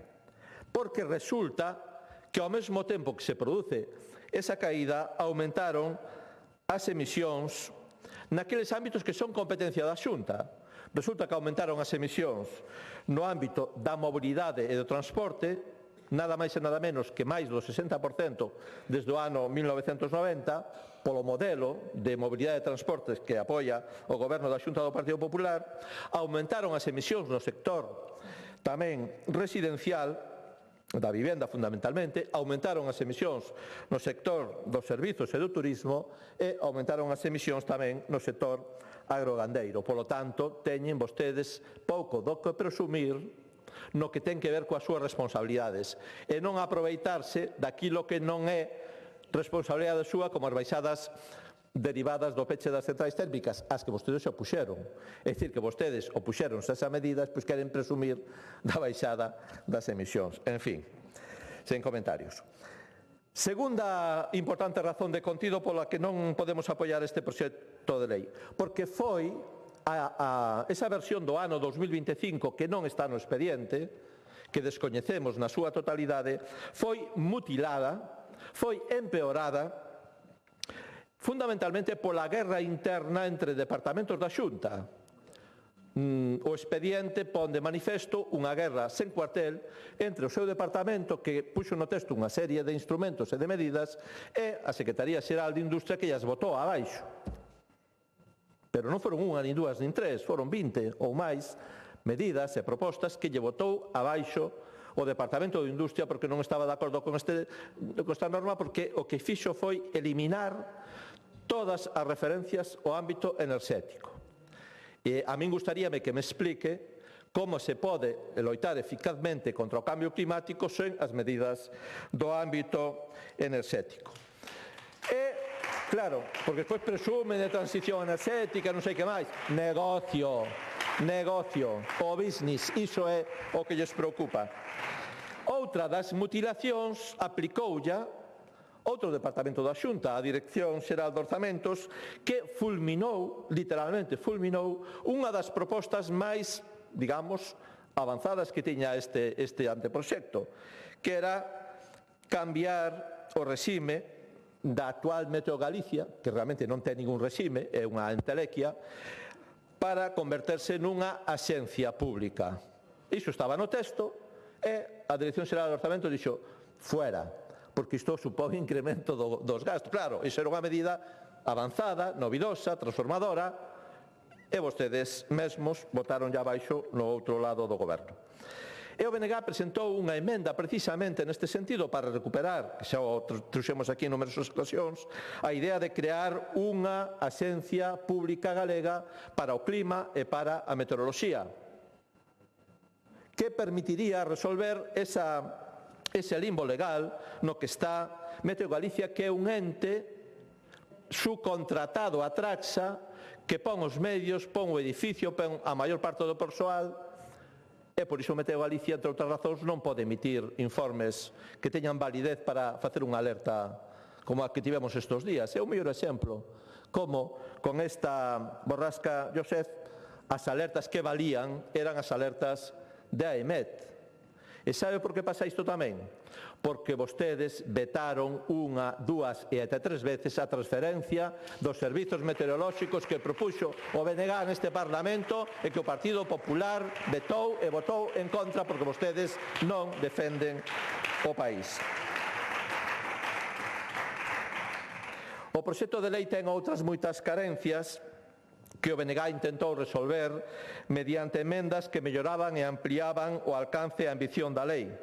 Propostas, 57 en total, que na súa inmensa maioría foron vetadas polo Partido Popular. De 57 aceptaron dúas e outras 4 parcialmente mediante transaccións.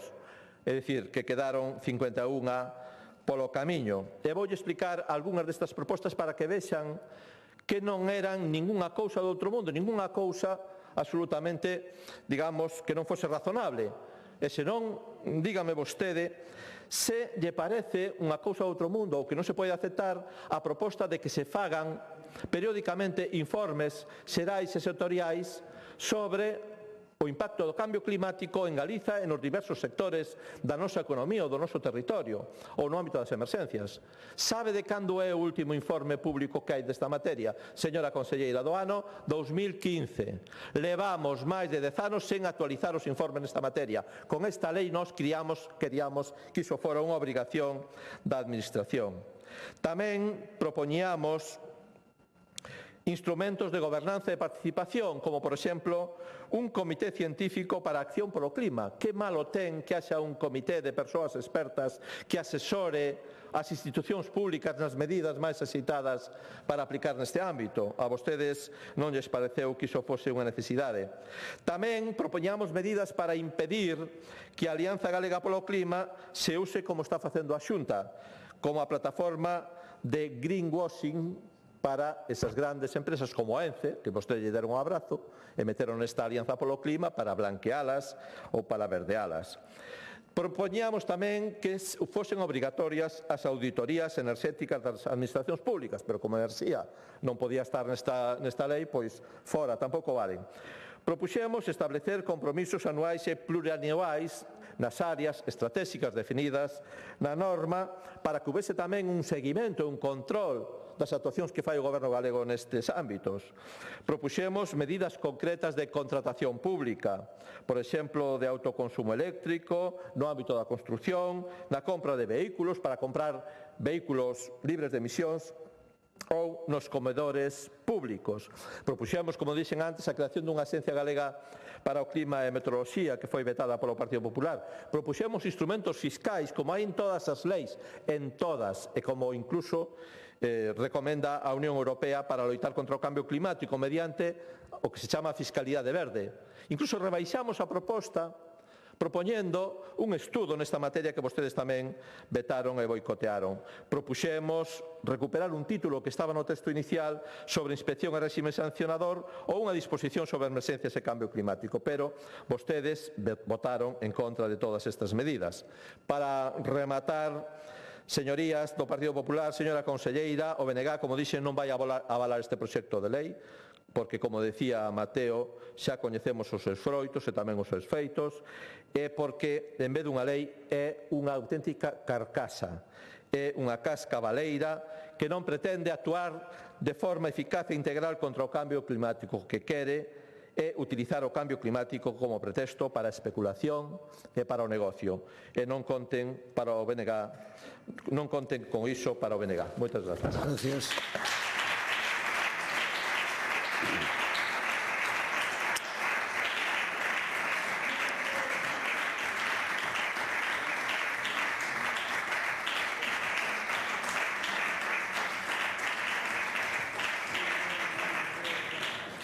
Grupo Parlamentario Popular, señor Rodríguez Pérez.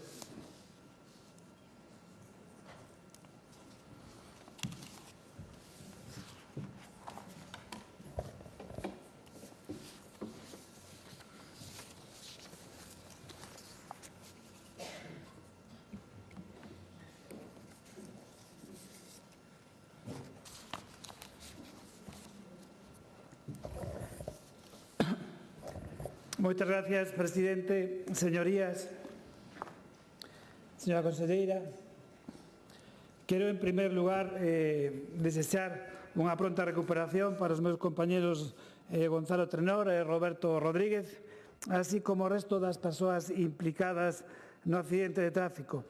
Como saben, o señor Trenor era o ponente desta lei, quen a traballou en profundidade e quero, dende aquí, recoñecerlle todo o traballo que fixo nesta lei.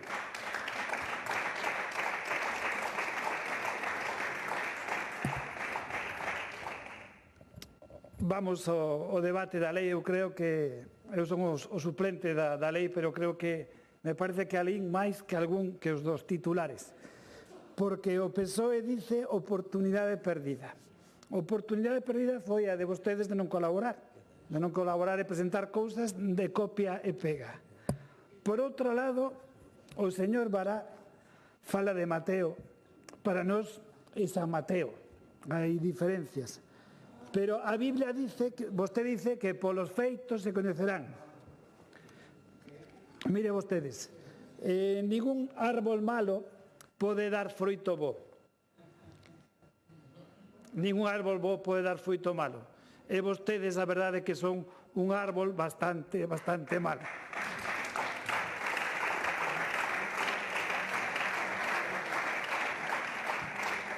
Quero agradecer, como non podería ser menos, o letrado, os servicios da Cámara e, por suposto, o Goberno galego, a Conselleira de Medio Ambiente e Cambio Climático, impulsores deste texto.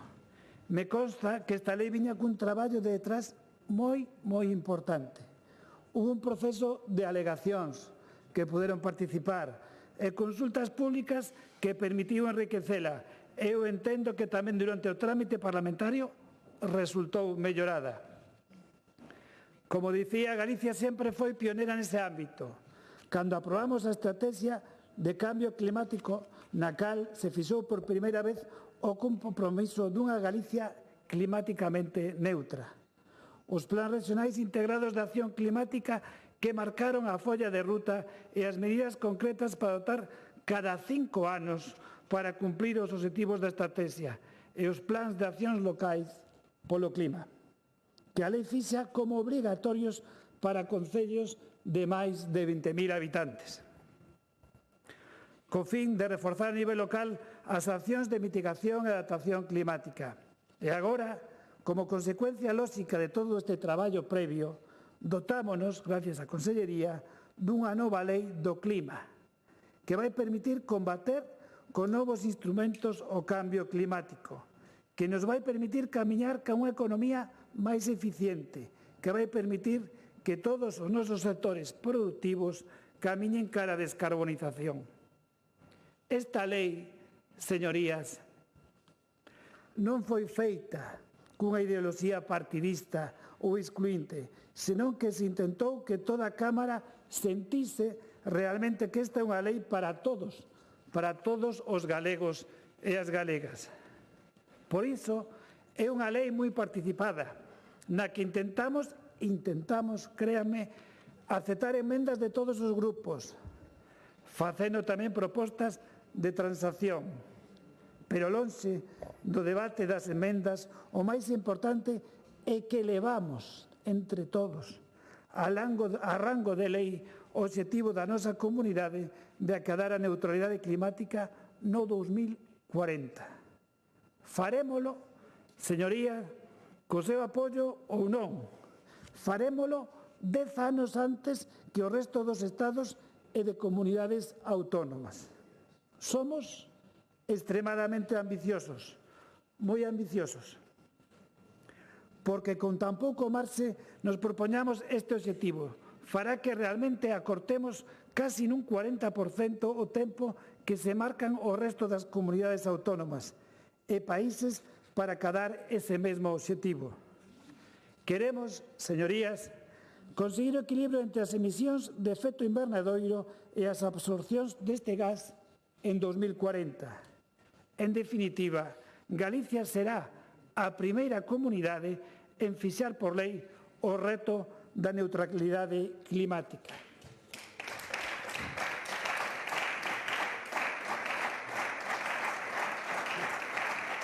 E insisto, farémolo unha década antes do prazo fixado pola Unión Europea.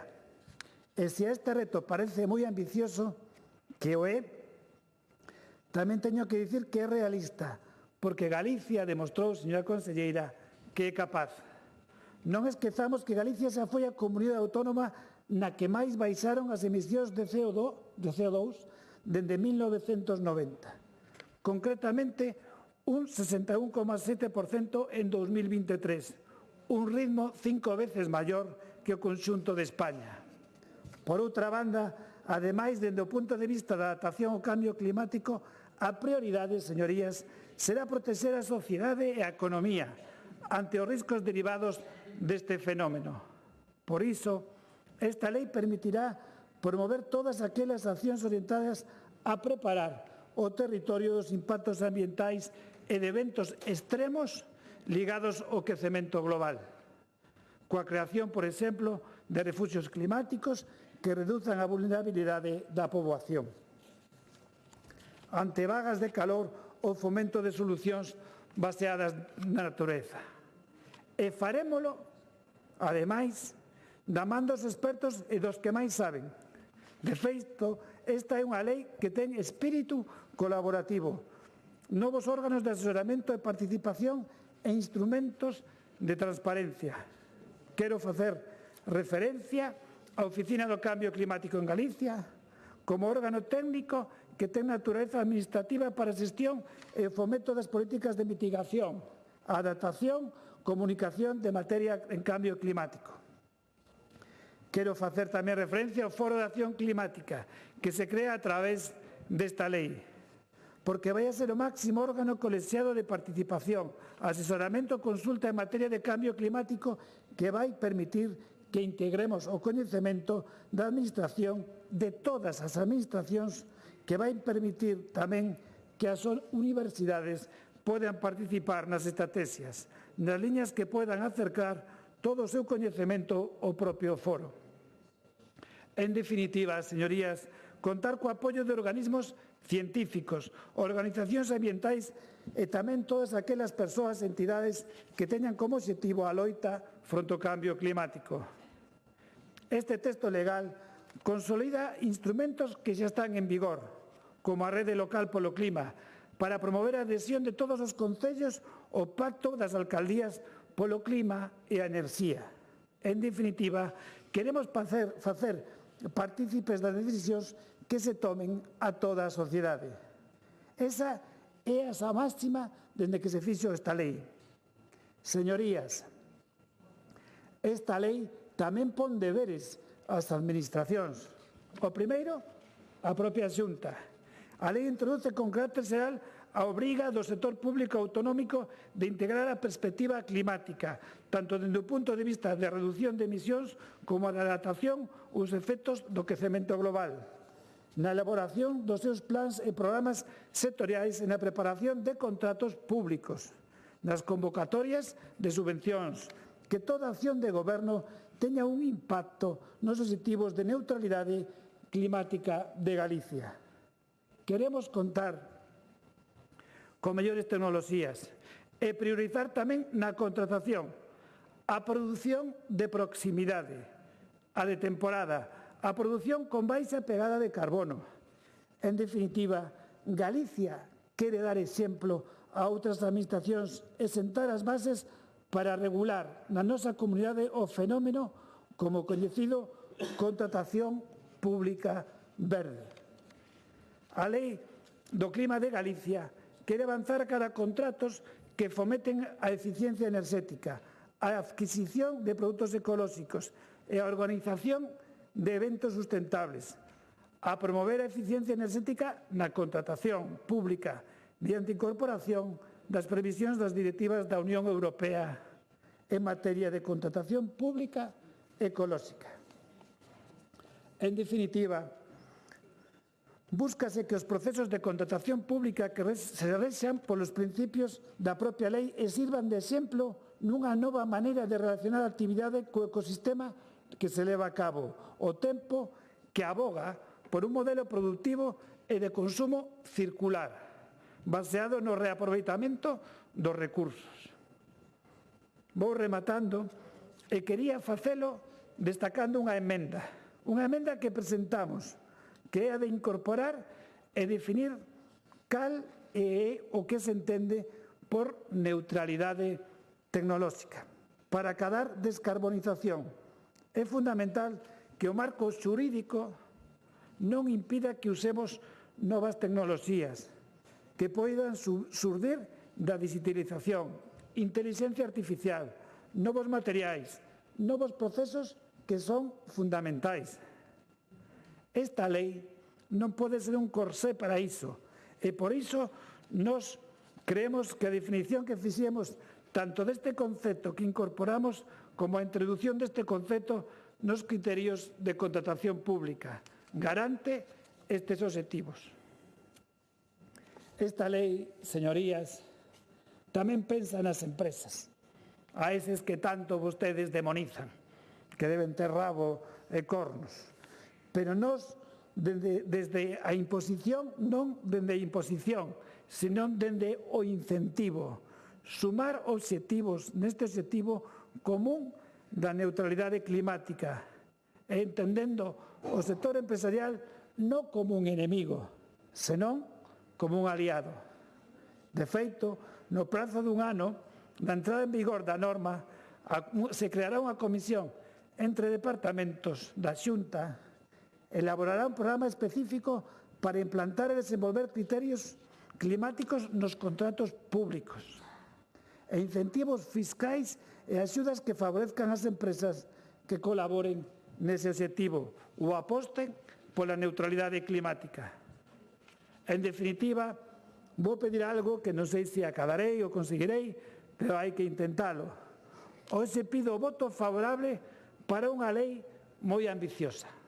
De verdade que é unha lei moi ambiciosa, participada, que se intentouse buscar acordos, con voto alante, feita con rigor, capaz de superar os prexuicios ideolóxicos e apostar por unha transición xusta, sostible e xeradora de emprego verde.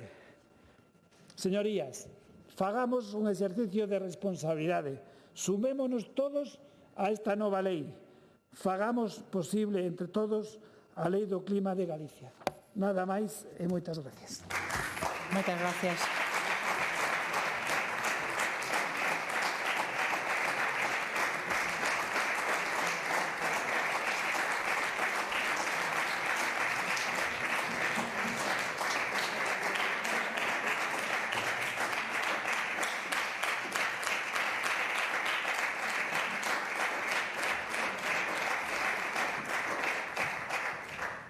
Dado que o voceiro do Grupo Mixto non se atopa, ten turno a voceira do Grupo Socialista, a señora Castro.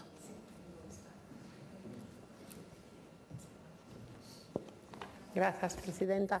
Señor Rodríguez, vostede cree que 60 emendas a 44 artigos que ten esta lei e non colaborar? Carai, entón non a redactaríamos nós a lei.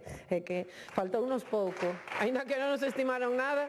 A mí facíame moita gracia porque decía vostede que tivo esta lei un trámite moi longo con moitas suxestións. A verdade é que iso comparto. O que non comparto é o que teño que dicir aquí é que non aceptaron vostedes ningunha suxestión. Iso que viña dos técnicos das súas propias consellerías, de outras consellerías e incluso de como dicía, a entidades ou asociacións de reconocido prestixio no eido medioambiental. E decía tamén vostede, señor Rodríguez, que levaban con esta lei os seus desexos a rango de lei. Eu quero preguntarlle, para vostedes que é rango de lei? Un título nobiliario?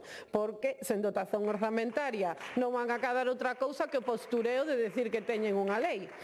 Entón, non o entendo, de verdade. E de verdade que nós sí que tiñamos vontade de poder acadar un consenso neste eido e creemos que esta lei sí que podería ser unha oportunidade histórica para transformar Galicia e ter situado a nosa comunidade a vanguardia da loita contra o cambio climático e da transición ecolóxica xusta, algo que esqueceron.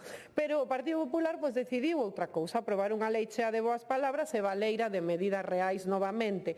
Presentamos, como lle dicía, 60 enmendas emendas con 3 ideas básicas: transición enerxética, financiamento suficiente e instrumentos económicos eficaces. Ningunha destas 3 obxectivos foi aceptado. En primeiro lugar, como lle dicía, converter a transición enerxética no eido central da lei. Non é algo que se nos ocurra a nós, os socialistas, é algo que se está a facer noutras comunidades autónomas e do que fala Europa. Queríamos fixar obxectivos claros de eficiencia enerxética, renovables, autoconsumo, mobilidade sostibles, ordenar o territorio con criterios ambientais e participación local e que a propia administración galega dera exemplo abandonando os combustibles fósiles, porque Galicia ten todas as condicións para isto porque contamos cos recursos naturais, pero todo isto rexeitaron. O PP aprobou unha lei do clima que evita falar de enerxía, cando é precisamente onde está, como lle dicía, a causa e tamén a solución ao problema. O PP aprobou unha lei do clima, en segundo lugar, que advertimos que tamén existía un risco moi serio, que era cargar aos concellos novamente con obrigas en darlle recursos. Unha lei que impón plans, actuacións e compromisos ás entidades locais, pero que inclúe unha disposición que claramente xa di: non hai compromiso económico ningún por parte da Xunta nesta lei. Polo tanto, claro que pon deberes aos concellos, pero non lle dá os medios para poder exercitar os mesmos, causando novamente unha asfixia aos concellos como fan sempre vostedes. E nós propoñíamos o contrario: financiamento estable, partidas orzamentarias específicas, uso de fondos europeos e colaboración incluso estatal para poder financiar esas actividades, esos obxectivos que se poñían aos concellos, con criterios xustos e transparentes. Pero o PP rexeitou todo isto, como sempre, delegando responsabilidades, como digo, sen transferir recursos, asfixiando económicamente os concellos, especialmente os máis pequenos. O resultado é unha lei que exixe, pero non acompaña, que impón, pero non financia, e así é imposible cumprir os compromisos de neutralidade climática. Esta lei, como repito, perde unha gran oportunidade para Galicia. En terceiro lugar, falábamos tamén de dotar a lei de ferramentas económicas reais. Propuxemos introducir a fiscalidade ambiental para que quen contamine pague máis que quen, polo contrario, contribúe a unha transición ecolóxica, que sería incentivado destinando a recadación directamente a políticas climáticas. Tamén presentamos unha emenda para regular os créditos de carbono e así evitar, como lle dicía, o branqueo climático e greenwashing, impedindo que se usen como coartada para seguir contaminando por determinadas empresas ou para facer marketing enganoso. Tampouco isto foi aceptado. Polo tanto, resultado unha lei sen financiamento suficiente, sen instrumentos económicos. Unha lei que non toca os intereses reais ni muda o modelo. Nada diferente do que podíamos esperar. Cremos, señora conselleira, ese remato que o cambio climático require valentía política e intencionalidade. O Partido Popular de Galicia hai moito tempo que ven demostrando que non ten ningunha cousa nin a outra. Require tamén corresponsabilidade institucional, algo tamén do que carece, e xustiza social, que eso xa falaremos noutra ocasión. Esta lei, repito, podería ser un instrumento útil para Galicia, para o futuro das nosas xeracións e para as futuras xeracións dos nosos fillos e fillas. Pero a verdade é que, como con intencións non chega, como dicía, esta lei é como un título nobiliario. Vale para ter de postureo, pero para nada máis. Nada máis e moitas gracias. E, polo tanto, non a imos a apoiar. Claro.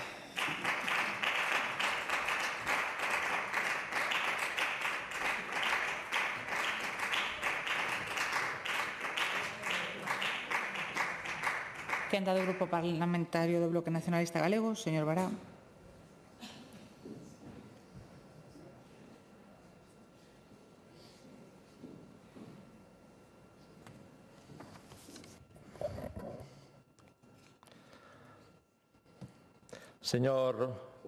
Señor Moisés Rodríguez, di vostedes que son de San Mateo, non? Dixo, do Santo Mateo. Vostedes tamén son de Moisés, non? Que aparece na Biblia, que Seica dividía as augas do Mar Vermello. Vostedes creen esas cousas. Nós, desde logo, temos outra visión do mundo que non ten nada que ver con esa. E isto tamén se pode aplicar ao cambio climático, porque vostedes levan defendendo todo este tempo, dixérono por activa e por pasiva, que non creen no cambio climático. O cambio climático é unha farsa, e o primo do señor Rajoy xa decía que iso non había que facerlle caso.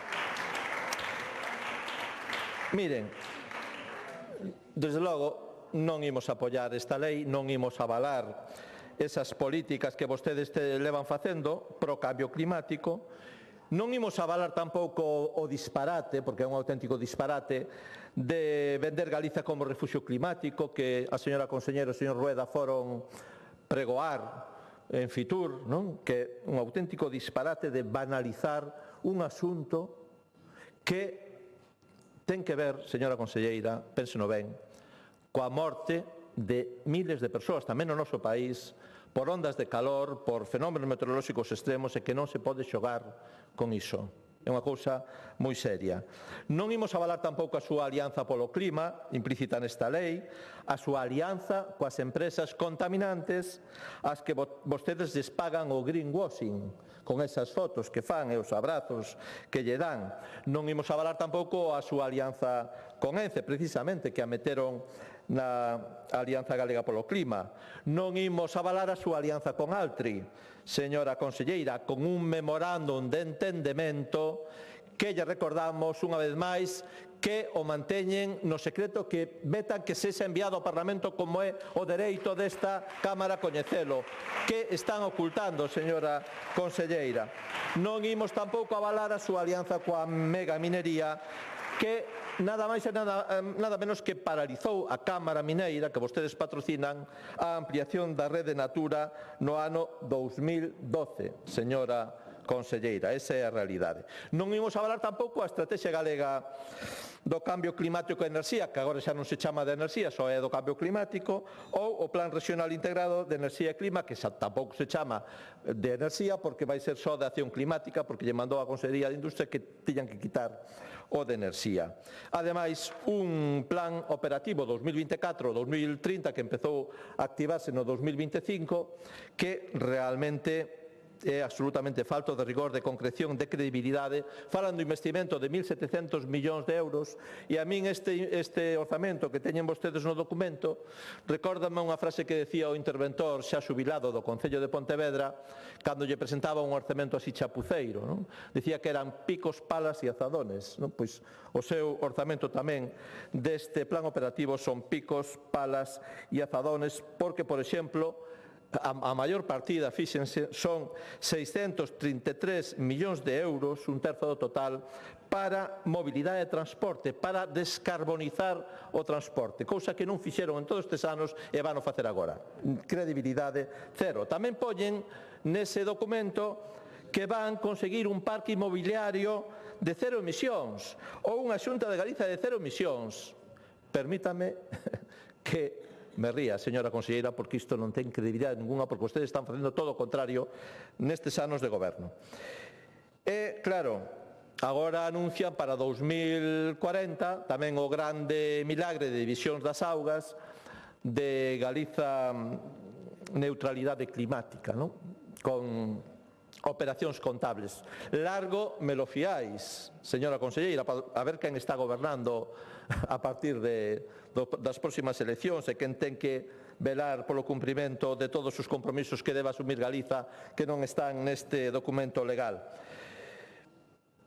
E xa para rematar, quero dicir que esta, efectivamente, 44 artigos, é unha mini lei dunha microconsellería dun minigoberno carente de visión e de ambición.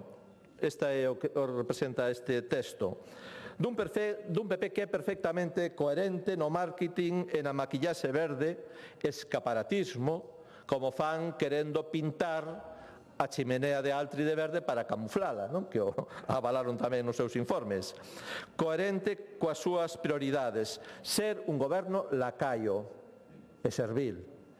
Servil entregado aos intereses das grandes empresas enerxéticas, mineiras e forestais, e utilizar, por iso, o clima e tamén a transición enerxética como patente de corso, como bandeira de conveniencia para o negocio desas grandes empresas depredadoras que queren exprimir os nosos recursos naturais.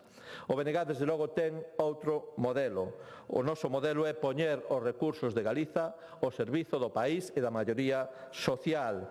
Promover un desenvolvemento racional, respetuoso co medio e coas persoas e que non comprometa ademais as xeracións futuras. Facer de Galicia de verdade referente das políticas ambientais máis avanzadas. Nada máis e moitas gracias. Moitas gracias.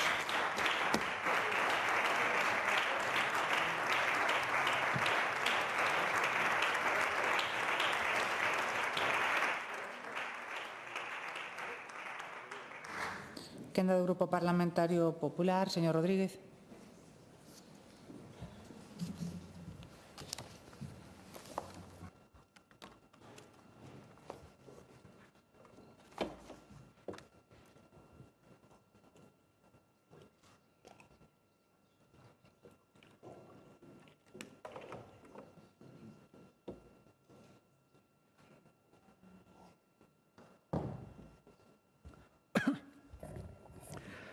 Gracias, presidenta.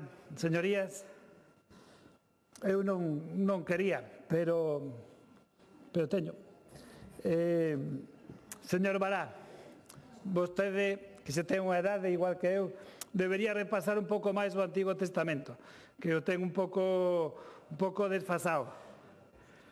Falando de cambio climático, de chuvias, a mí vostedes, os do bloque, recórdame como a Arca de Noé, que Noé meteu nun arca a todos os animais de distintas razas.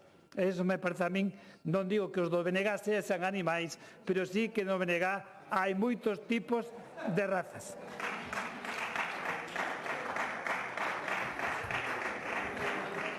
Señorías, en fin, en relación con súas emendas, vamos a falar en serio, porque algunhas foron rexeitadas porque non tiñan nada que ver coa lei. E algunhas incluso xa están recollidas na propia lei.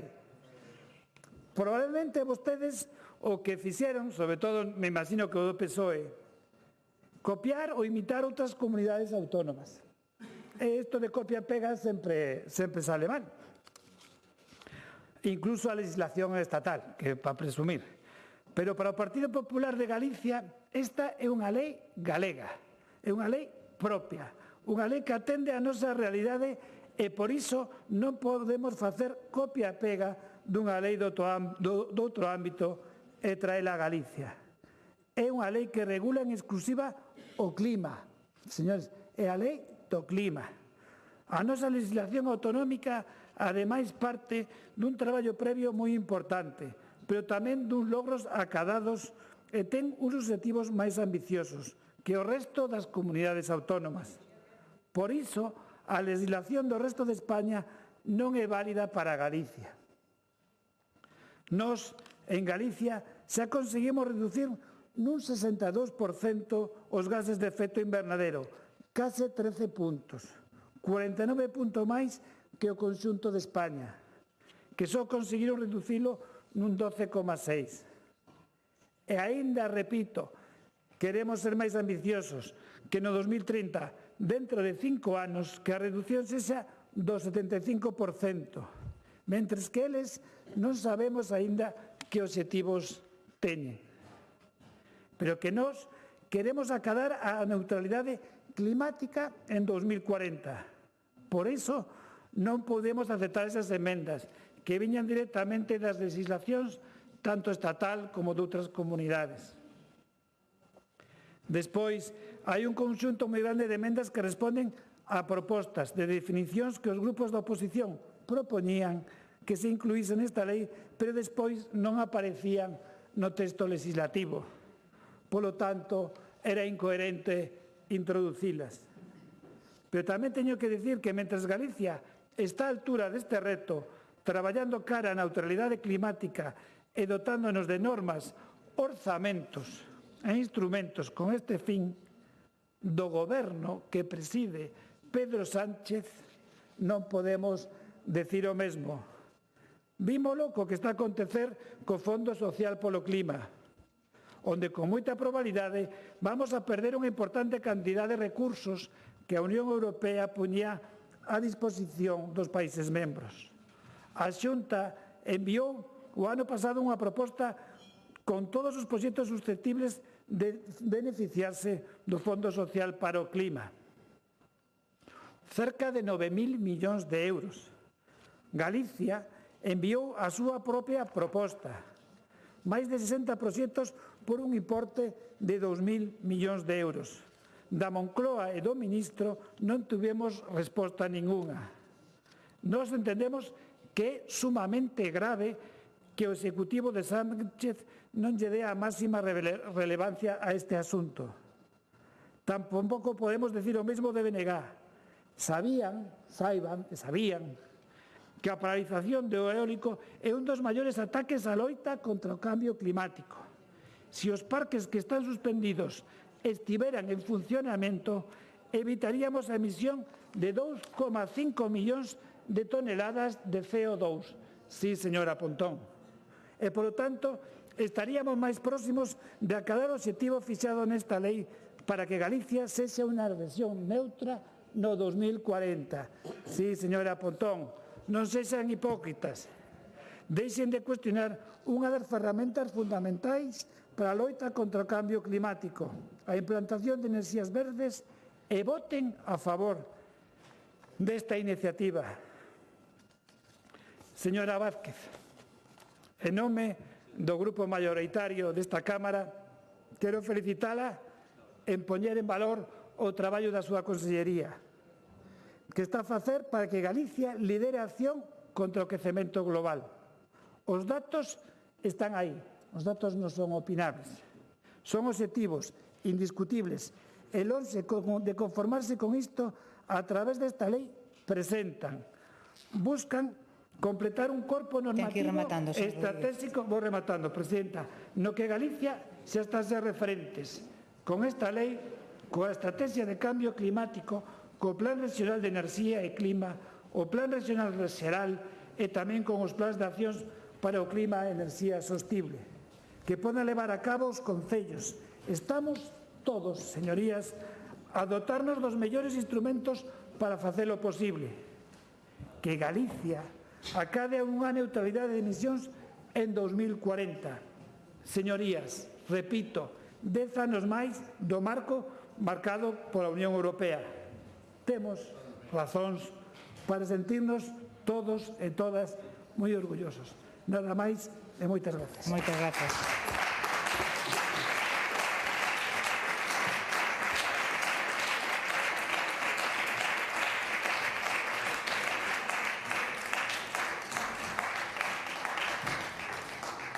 Eche do Goberno, señora conselleira.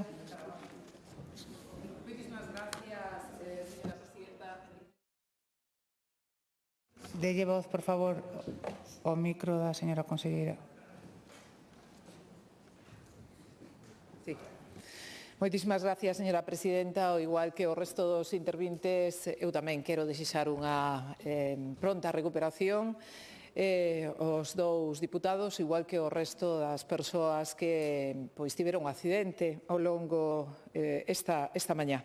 Por suposto, teño que personalizar en alguén que lle facía moita ilusión facer a defensa no día de hoxe da lei do clima, que era o señor Trenor, pero que os sustituíu moi ben o señor Rodríguez. Hoxe, día 27 de xaneiro, será outro día histórico para Galicia. É unha nova oportunidade que teñen todos os galegos e as galegas. Coa aprobación desta lei do clima, teremos máis seguridade xurídica. Máis seguridade xurídica na acción contra o cambio climático. Esta normativa, que é a primeira destas características que se aproba nesta Cámara, supón unha oportunidade clara e única para que Galicia se converta nunha rexión neutra en menos de 15 anos. Será a primeira comunidade autónoma de toda Galicia, pero estaremos incluso por diante dos retos que se marca Europa. O texto supón un impulso de acción contra o cambio climático para protexer mellor os galegos e as galegas desas inundacións, desas secas e dos fenómenos atmosféricos como os que estamos vivindo nestes últimos días, borrascas como Harry, Ingrid ou a que estamos vivindo agora mesmo, Joseph.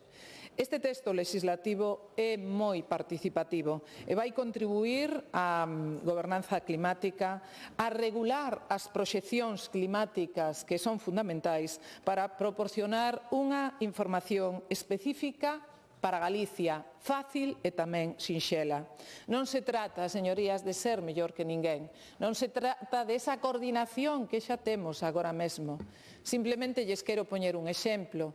A EMET está sin radar en Galicia dende o ano 2022. A EMET dá as súas previsións polo radar que ten Meteo Galicia. Eso é vontade das administracións, pero non serve só con eso. Hai que ir máis aló, hai que regular.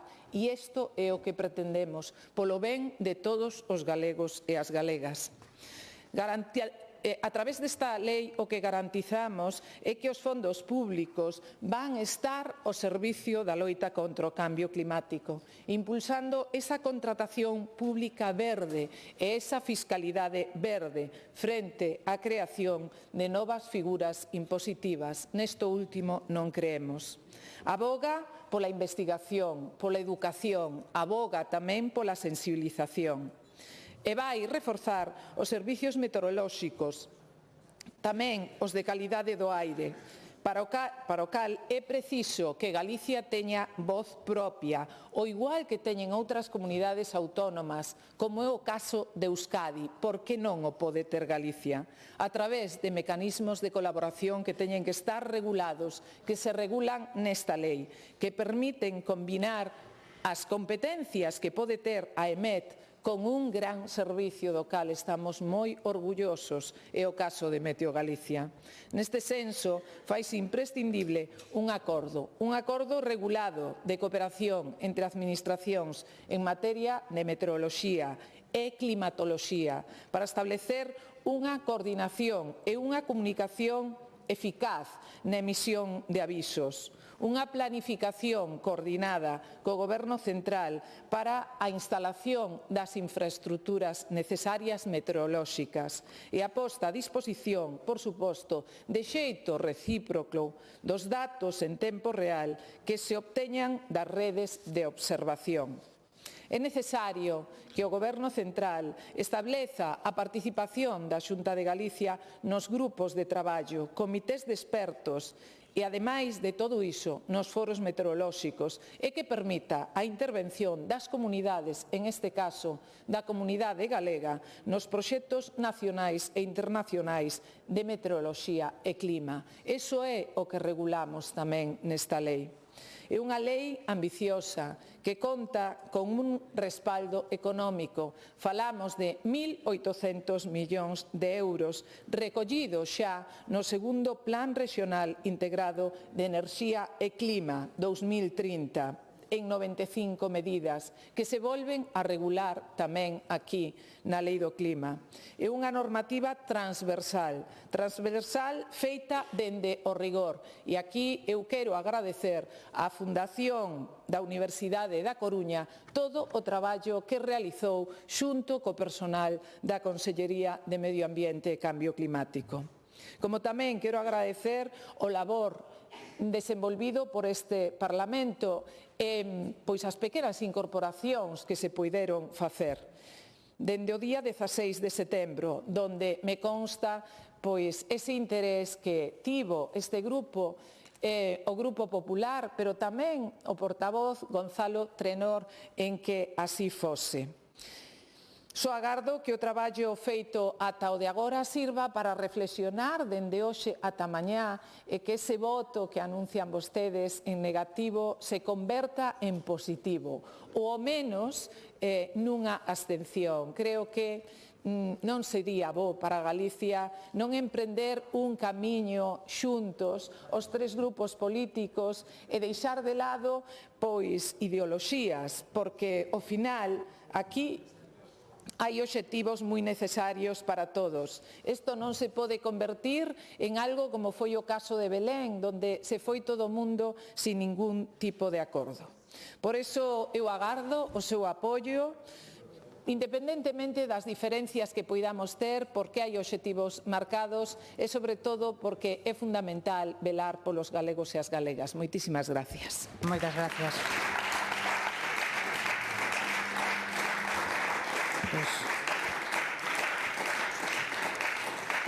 Rematada a intervención do Goberno, en un día que seguramente quedará marcado na nosa memoria, eu tamén me sumo aos desexos dunha pronta recuperación dos nosos compañeiros.